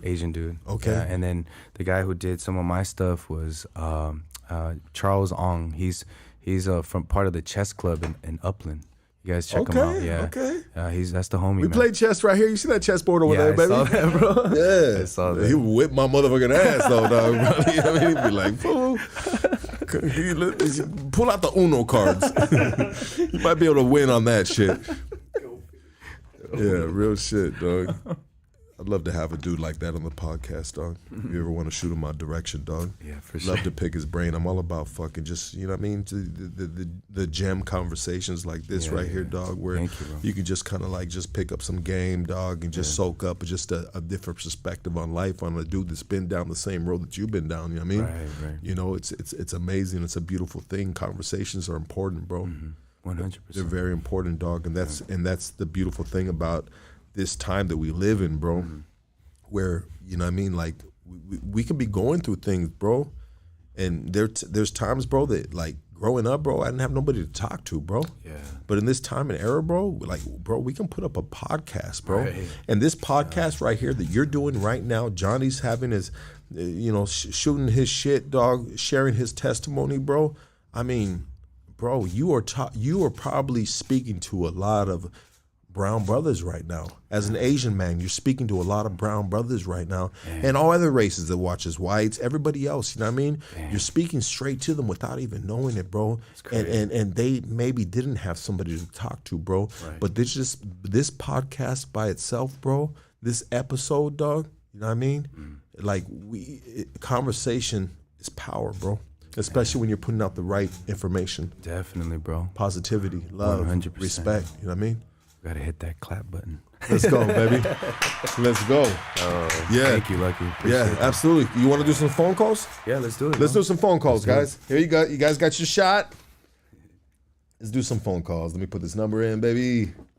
I know motherfuckers gonna start blowing me up already because they got my number already. I mean, I use my real phone number, dog, to a point, dog, that I get blown up all across the night, dog. Bro, that's tight, man. Fuck you, Lucky. Like at 3 a.m. I'm like, you fucking assholes. All right, there it is right there. They're already blowing me up. Hold on. I'll get you right now, dog. Let me pin this. Pin. Okay, let me get back to that. All right, let's go. Let's get a phone call right here. You're on Hood Stocks. Talk to us. What up, Lucky? What up, baby? Hey, you know what, man? Straight up, like, homeboy's saying some real ass shit, bro. They even got me thinking into my own fucking thoughts, my own inner demons, like the drinking, like the smoking cigarettes, like the fucking, all these fucking things, the emptiness. That's some real ass shit, homeboy. Hey, you know what? I gotta give mad love to you, bro. Straight up. Thank you, bro. Thank you. Straight up. Like that really, you know, I don't mean to sound like a fucking punk, dog, but like on the real shit, like that really fucking, it really resonated in my head. Thank you. You know, like especially one thing that you said about how, like, you know, God isn't looking at your sins because he knows you a sinner. Right. Right? Right. And I'm thinking to my fucking self every day of my fucking life, like, hey, homie, you gotta get off this drink, dog. You gotta stop smoking these cigarettes, homie. You gotta stop fucking tripping on every motherfucker that fucking cuts you off. Right. Like, it's weird, but it fucking makes sense. You get me? Yeah, I got you, bro. You know, first off, thank you, bro. I appreciate you. What's your name, bro? My name's Art from Santana, homie. Art, nice to meet you, bro. And Nice yeah, to meet you. you know, like I said, God knows, bro. He knows that we are people who are gonna struggle, and that's why He sent God, His son for us, bro. And He washed you perfectly. So on God's side, He sees you as righteous. You understand? The only thing is we have to see our thoughts as evil. Then we can turn away from that. So the thought is telling you to do cigarettes and stuff like that. It's not you who's doing it. Let me give you an example, bro. Like there is you know the story of like Adam and Eve, right? Yes, sir. So when Adam he ate the knowledge of the fruit of good and evil, he became naked. He realized that he was, you know, all naked or whatever, and he ran away from God, right? Yes, sir. And then so God was calling to him, Adam, Adam, where are you? Obviously God knew where he was, but he asked Adam when he found out, and Adam said, yeah, I ran away because I thought that I was ashamed that I was naked. And then he said, who told you you were naked? Did you eat the fruit? And then he said, yes, but my wife told me. So he snitched out his wife, right? And he went to his wife afterwards, right? He said, Eve, who told you? And then Eve said, the serpent, which is Satan, right? But when he got to Satan, he didn't say, hey, Satan, did you, what did you do? Who told you? He just said, because you did this, you're cursed, and you're going to crawl on your belly for the rest of your days, and you're going to eat dust. So actually, Adam and Eve were never, they were never cursed because of that. Do you understand what I'm saying? So you too, bro, whoever makes you do something, which is Satan, then it's not you who's going to get cursed for it, but it's him. That's what God was trying to show us. And that's why he was asking people, so you're always going to do those things, and that's okay. Do you understand what I'm saying? I'm not saying like sin however you want, do whatever you want. But what I'm saying is your thoughts, your flesh, it flows that way. So I hope that we can learn to not trust ourselves and what we think is right. Do you understand? But the word of God says you're perfect, bro. Do you understand? So you're perfect. And then when you think of that, you can move forward. That's how I was able to change. I'm no different than you, bro. I have thoughts too, but I choose not to follow those thoughts. That's the only difference. Do you understand? Because I know those thoughts are not from me. They're from Satan. And that's the only difference, bro. Whereas, I'm sure you and I was like this before. I thought all my thoughts were from me. That's why I followed him. You know what I'm saying? Satan never tells you follow me. He tells you believe yourself, trust in yourself. Because he knows when you do that, you'll follow him. That's how it goes, bro. Whew, let's go, baby. God damn it. You get my fucking brain open. Yeah, dog. Yeah. Hey, Lucky, much respect for having homeboy on, man. Absolutely, brother. It's a blessing right here, bro. Yes, you are. And we all are. All the goonies listening to this, like I tuned in on a motherfucking Monday night, homeboy. And hey, much respect to you, Lucky. I always listen to your podcast, homeboy. We'll see you guys. Appreciate you, brother. Thank you, bro. doggy. Thank you for calling in. Let's get to the next phone call, dog. Wow, that was amazing, dog. You're on Hood Stocks. Talk to us. Yo, what's up, Lucky? You got it. Okay, dog. I love you too, dog. You're probably the one at 3 a.m. telling me that shit, you fucking dick.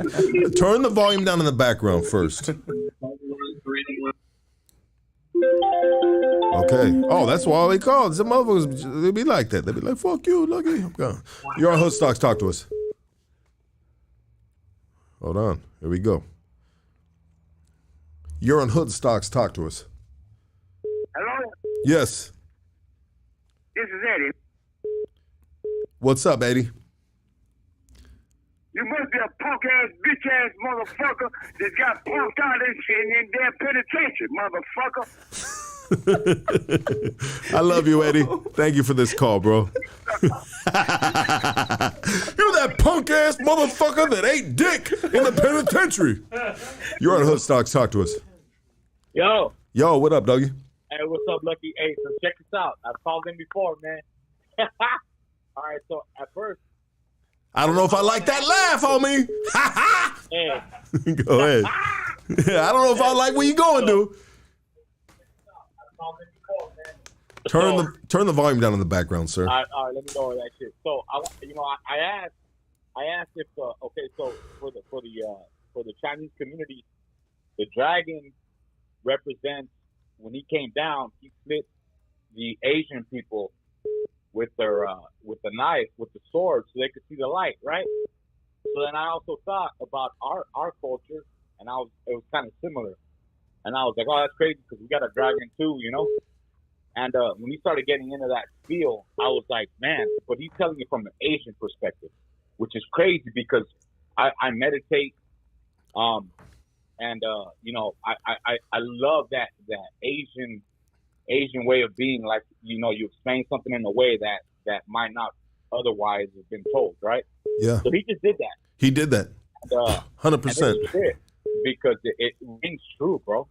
I mean, I feel like I got the Dalai Lama on this bitch right now, dog. I don't even know what the fuck, dog. This is the closest I will ever get to the Dalai Lama right here, dog. Thank you, Jesus. It's a trip. Yeah, dog. I just want to put that out there that culturally, this is the closest I will ever get to the Dalai Lama right now, dog. Yeah. Bro. Thank you for calling, dog. We're next caller. You're on Hoodstocks. Talk to us. Hello? Yes. Okay, so now that I got in, guys, I want to say good evening to everybody. I have a question for Johnny. Yes. So you know how, Johnny, you were speaking in regards to sin. So you were saying how the pastor said that, you know, how you said, hey, you know, because of the thought process, like, I am a sinner. And he basically, you know, basically explained to you, like, hey, you know, we're born out of sin. You will be a sinner. This is. Do you believe that when Jesus died, he literally took all sin, past and future sin for us, because we're you know, we come from sin. Do you believe that? Yes, I do. I believe that he washed everything perfectly, because if you get deeper into the Bible, there's if you look in Leviticus, it talks about how people used to offer the sin. It was called a sin offering. So they would put their hands on the goat, and they would transfer their sins onto the goat, and the goat would get killed, and then that would wash their sins. But that was also temporarily. He needed an eternal sacrifice. So, you know, Jesus, God is you know, Jesus is God. So he is of the Spirit. That means when he died, he rose again. Okay. He took our sins with him to heaven, and there's a tabernacle in heaven, right? And basically he sprinkled his blood on the horns of the altar, which covers all of our sins. So it's not, you know, it's not that you're a sinner, because when you look at yourself, yes, you see the sin, right? But when God looks at you, he already saw that Jesus has washed all of those sins, past, present, and future. And when he sees Jesus's blood, that's what he sees. He's paid for those sins. All he needs us to do is accept that wholeheartedly, right? So if many people nowadays, they're saying, I'm a sinner saved by grace, or I'm a sinner that sins, or I'm righteous, a righteous person that sins. But God said you cannot serve two masters. You cannot be in heaven and in hell. I'll be Luke. Right, exactly. So what about that lukewarm situation where you're hot and you're cold, but you cannot be lukewarm? What do you think about that? Yes, that is true, because you're serving two masters. You're saying that I'm a sinner, which Satan is telling you, and you're saying I'm righteous, which God is telling you. You cannot serve God and Satan at the same time. So either you're righteous or you're a sinner. So if you go up to God and you say, you know, God, I'm so sorry. I tried my best, but I'm a sinner. Well, where do sinners go? It's very simple. But if you go up to God and you say, you know what, God? Yes, I was a sinner, but you made me righteous, because that's why you sent Jesus. You knew how we were. You knew that we were going to mess up. You knew that we're going to live our whole lives like this. You know why? Because if we could take care of ourselves, why did he need to send Jesus Christ? He didn't. So he sent him Go ahead. Go ahead. Go ahead. I didn't want to cut you off. Go ahead. Yeah, I'm done. I'm conflicted a little bit in that situation, in that aspect where we can be in the middle, where we have to be righteous or we have to, we're a sinner. Mm-hmm. But if we come to God, does that mean that we have to repent from committing that sin and live righteously and not commit a sin again? No, because you cannot stop committing sin, right? Sin is part of us, right? That's like saying, I'm going to never be hungry again. Yeah, you can try. But in the end, when push comes to shove, you're going to do it. God knew that. He made it like that.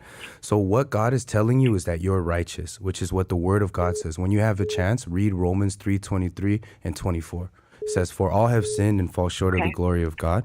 But 24 says, being justified in past tense, meaning already done, freely. It means you didn't do anything for it. He gave it to you for free through the redemption of Jesus Christ. So what's happening is he made you righteous, and that's his word. And then your thoughts are telling you, no, I'm not righteous. No, I sinned yesterday. No, I did this. No, I did that. But what did I just say earlier in the podcast? All of your thoughts are what? Only evil continually, because what they do is they always go against the word of God. So you have to choose. Correct. Am I going to choose my thoughts, or am I going to choose the word of God that never changes? So I chose to choose the word of God. Okay. That's the only reason why I'm changed. It's not because I did well. It's not because I pray and I don't have no more thoughts. It's not because you stopped sinning. Right. It's not because you stopped sinning. It's because you accepted the fact that you are a sinner. Exactly. But you accept that God, Jesus, he gave his son and he cleans us of our past and our present sins and our future sins. Amen. That's exactly what you have to believe. Okay. Yeah. So you're righteous. I wanted to just clarify that.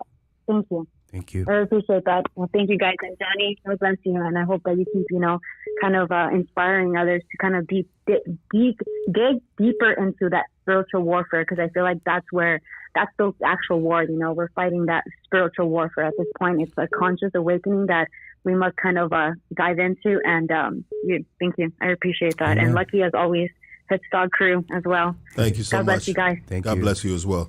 Let me ask you a question, bro. Yeah. What do you feel about the abortion law that just came down from the Supreme Court, bro? Mm-hmm. So what I believe is God allows everything, right? So even that law he allows babies to get aborted. He allows everything, because people forget that they're looking at the surface. They're looking at people who are like, oh, why did you do that crime? Right? Just like how the judges looked at us, like, why did you do that? They never look at the foundation of things. If God allows things to happen, let me give you an example, right? My friend, he's like an Olympic cyclist, actually. And now he's older now, but back then he was an Olympic cyclist. So he broke his ankle, and at that time it was like 2000 when the Twin Towers was going on, right? Yeah. And he had that flight to New York, but he broke his ankle, and he didn't know that flight was going to go through the Twin Towers. So when he had that exact flight? Yes. And when he broke his ankle, he was like, man, he was a Christian. Like, God, what are you doing to me? This is my source of income. This is a rally. Are you ruining my life, right?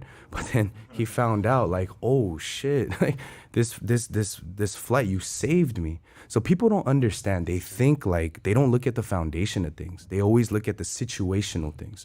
So abortion and all of that, yes, people get into politics and, the left and the right. I'm not into all of that. What I'm into is, okay, God, what did you allow? If you allow my brother to go back to prison, or if you allow, my kid to pass away, like, I'll think about it on your perspective, not in my own perspective. Because then that's how wars start. That's how fighting starts. Well, I feel like I should have a right to pro-life, and you should have a right to pro-choice, and it becomes like this. And that's exactly what Satan wants. He wants us to fight each other. Right? But when I think about it, I let it all go to God. Like, okay, God, you're allowing this, obviously. You allow babies to die. I may not understand why you allow that, but I'm not the judge either, right? I use an example of like me and you. We're from the streets. I never, shot at somebody and then went to court and was like, you know what, I should do like 100 days in county. You know what I'm saying? I don't make that decision. But the funny thing is we judge God. We tell God like, I don't feel like that's right. You shouldn't be doing this. You shouldn't be doing that. We're not the judge. That's where I came down to that conclusion. And that's why when I'm able to let it go, then there's no issue for me. Like I don't get into those things, because it's like, what is the point of that? My perspective is not always right. I know that. I'm not a perfect person. I didn't do enough research. What am I speaking on? And even if I did, how do I know like my heart won't change a week from now, 2 months from now? I understand what the Bible is saying is your heart is deceitful above all things. That means it's the biggest liar and it's desperately wicked. And then it says, who can know it?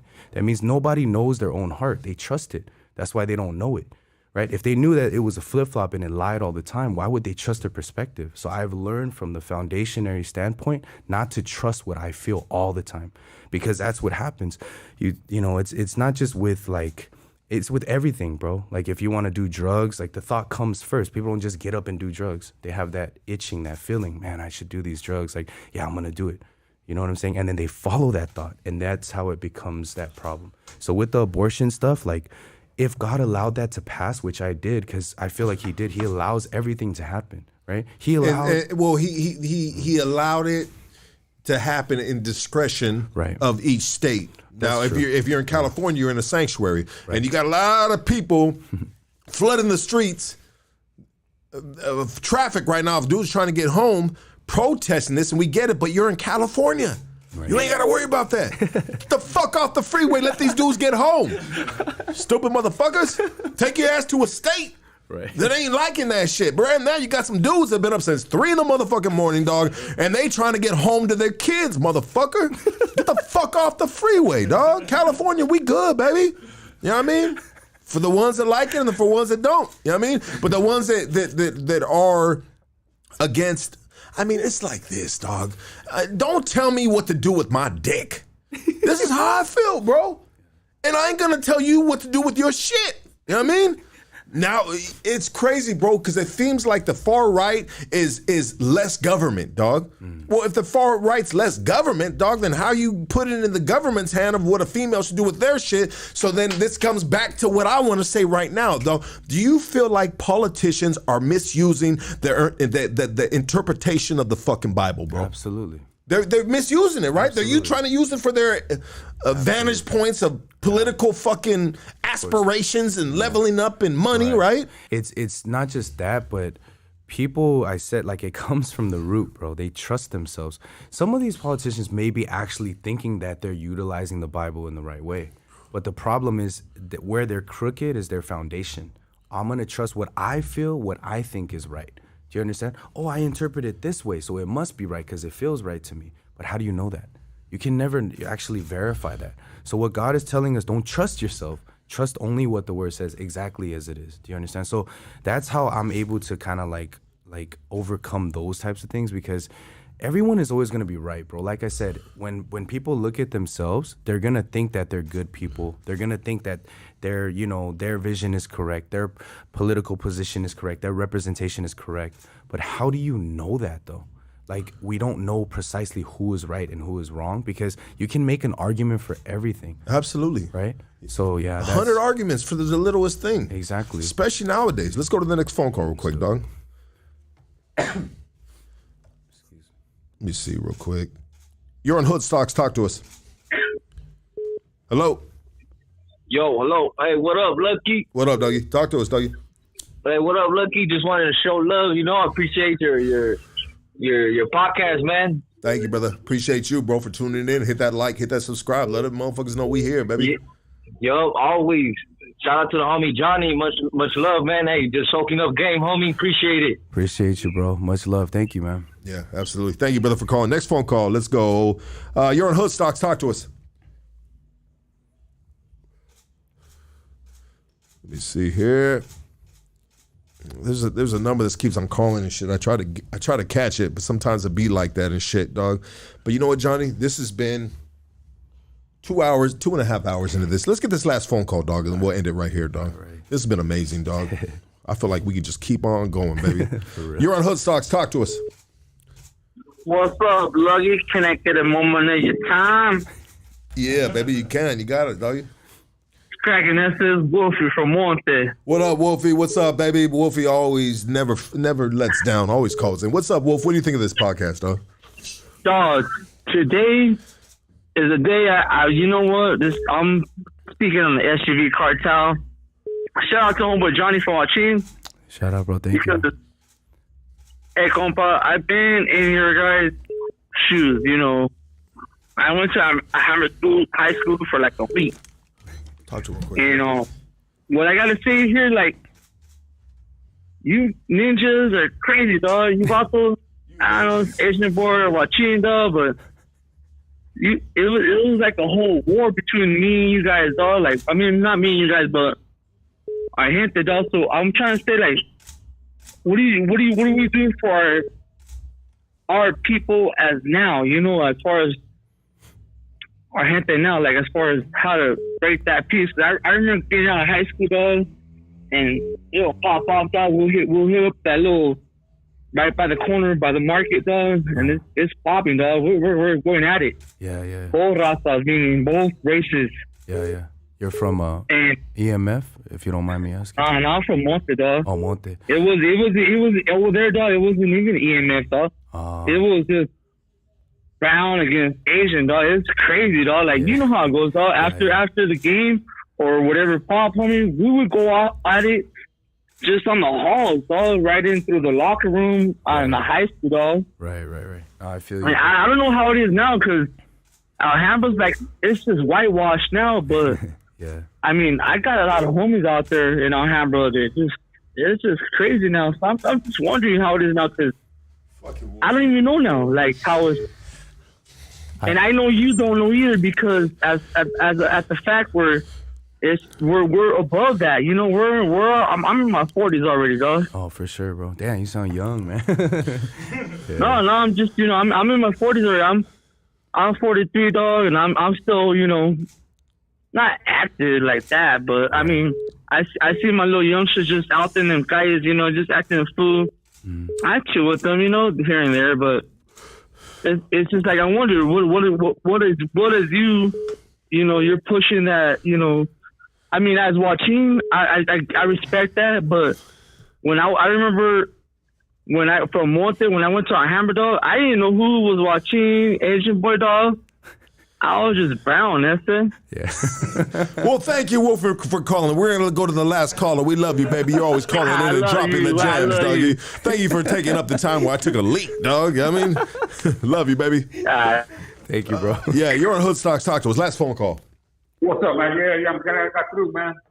Hey, shout out to the homie Johnny right there, dropping knowledge. We need more religion in our life, man. Thank you, bro. You know, and I think lucky you got it because, you know, to come back to other individual, you know what I'm talking about, you know, that Maravilla fool, you know, you're gonna take them down, homeboy, no trip. But you got to get real shit about the Bible and the Word. The other guy kick nonsense. Absolutely, dog. I think you know what, bro? I think this right here, the way he spoke the word, bro, was very relatable, dog. Relatable, dog. Yeah. Relatable and not so like condemning, bro. You got dudes that fucking talk these Bible verses. They're just like trying to really like condemn you and just put you in a room all by yourself, bro, and say like you're fucked, dog. I mean, I think his approach with the word, bro, is very, very pure, dog. You know what I mean? And it's relatable, it's understandable, it's calm, dog. It's just something that's soothing to the head, opposed to someone that's just gonna like condemn you and say, if you're not this, if your dad's fucking this and your mom's this, you're the seed of this and blah blah blah, and you're gonna go to hell. And Jesus had fucking pigmentation and motherfucking laminated hair and all this other shit. Like, you got these dudes, dog, that are just like pushing the wrong message, baby. Like, dog, what are we doing here, dog? Are we talking about God or the devil? Because right now it sounds like the devil is preaching to me right now. We didn't even know we have street cred. Yeah, no, I know that, dog. Street cred right here. He ain't got no name in the streets. But anyways, we're going to leave it at that, baby. I love you. Thank you for calling, dog. Yes, sir. Last phone call right there. Johnny, this has been dope, bro. This has been amazing. This has been a blessing, bro. This has been something, dog, that grounds the podcast, dog. Like, we always need, like, these type of testimonies, bro, to just, like, put us back and let me know and remind us all of where we need to be at, you know, in life, bro. For sure. In life, you know, foundation, grounding, you know what I mean? It is much needed, bro. And this has been a blessing, brother. Thank you, bro. Thank you so much, doggy. Thank you, dog. Appreciate you guys, really. And anything else you want to say out of this, bro? You know what I mean? You know, I just want to thank everybody here at Hood Stocks, too. And I'm very thankful, man. Like, we are people who are just trying to make it, and I respect Lucky's, podcast and what he's pushing as well, so you guys tune in and yeah, man, follow up and just make sure to keep that solid lifestyle. But just remember that God has made you guys righteous, holy, forever. Okay, so don't judge yourself. Don't look at yourself like look at yourself through the eyes of faith and through the Word of God, which says that you're perfect. And when you start to truly believe that in your heart, things will change for the better.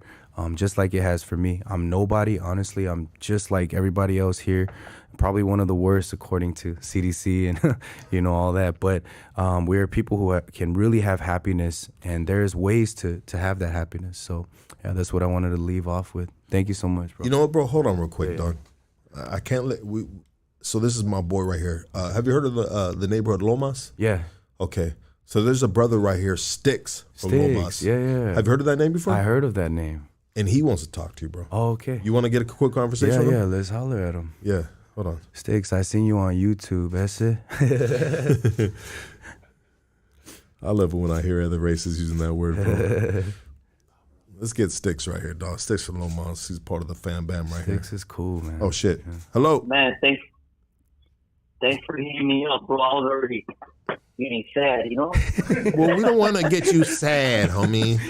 We want to turn that frown upside down, baby. You know what I mean? Man, shout out to both of you guys, bro. This is I didn't catch the beginning, but man, this is a blessing, bro. Just hearing this. Hold on, it's a blessing, just hearing, and not only that, I don't know where he's from. If he's from Monterey Park or that area, but he's from the Watch. He was once upon a time ago from the Watchings, dog. But no, he's talking about the sides. And I know what you're talking. We grew up. I grew up around Watchings, bro. I mean, they were right there, since I was a kid. But yeah, I know, bro. Yeah. But yeah, bro, I've been blessed. I just listening, just the way he articulated it. I know it resonated with a lot of people, and even with you, His approach was amazing, and this is coming from a homie that has changed his life, and he's also. Are you a minister as well now, bro? Yeah, bro, I'm a minister. No, the homie Sticks. I went to school, bro, and I graduated all that, but I left the ministry that I was a part of. So, but I'm not by paper. But every day, bro, the Lord uses me, bro. So I do consider myself a preacher of the gospel, bro. And I don't think we need a paper to validate us. Well, I'm just saying, if you do, dog, MacArthur Park, they hot right now in MacArthur Park, bro. You can get one for like $20, homie. Yeah, I heard. And a Social Security card. Hey, but yeah, bro, man, just wanted to tap in and let you guys know, man, salute, bro. And I did want to touch on one thing. I agree with my brother, bro, and he's pretty solid. The way he explained it, bro, is that we're all sinners, and Jesus, bro, he makes us righteous when we place our faith in him.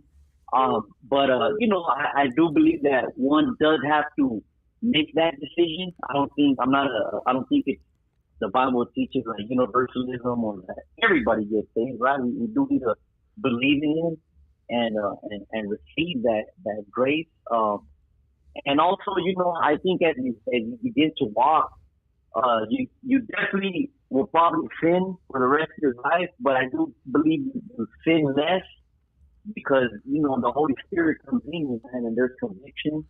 And the Bible does teach, like Romans 6:1, shall we continue in sin that grace may abound? And then Paul says, certainly not. So there is an exhortation to kind of just live differently, and that does say it looks different in everybody's life. And like for me, for instance, I struggle every day, bro, but I'm no longer living the way I used to. And that does take a little bit of time sometimes, man. But yeah, that would be the only thing that I would kind of try to squeeze in there, for the listeners and anybody listening, because absolutely Sticks. Thank you, brother, for calling in, dog. You know what I mean? We'll be connecting real soon and shit, dog. You know what I mean? Thank you for calling in, brother. Thank you for enjoying this podcast. Thank you for dropping those. Absolutely, dog. Johnny, this has been amazing, brother. Yeah. Everybody give it up for Johnny, dog. Hey, his Instagram's right there. No script, fellowship. Any further conversations? The phone is still blowing up. Any further conversations? I mean, is it cool if they DM you, bro? Yeah, for sure, bro. 100%. And also, I wanted to leave off with shout out to Jesse too, man. Jesse from Lexington. Baby. I know we shouted him out earlier, but I seen him in the chat. So shout out Jesse. Yeah, my boy Jesse from Lexington. And you know what, dog? This is the beautiful thing of conversations. Like we homies, bro. You know what I mean? We create a family right here. Right. But not all the time are we gonna 100% believe on agree, bro. Yeah, you're right. But we can agree to disagree, and we can, you know. But as long as we can maintain still that brotherhood, that friendship, and that kind of like that conduit to grow, bro, 100. On both sides. You know what I mean? Those are the friendships you want, bro. Yeah. Like you know what I mean? Like I feel like I can call Johnny up and be like, "Hey, Johnny, check it out, dog. I need your advice, bro." Yeah. You know what I mean? Like bop bop bop, whoop whoop whoop. You know what I mean? And he gonna drop me something cool, dog, or he's gonna give me something that I can think about and be like, you know what? Maybe he's right, dog, or maybe I don't agree with him, but.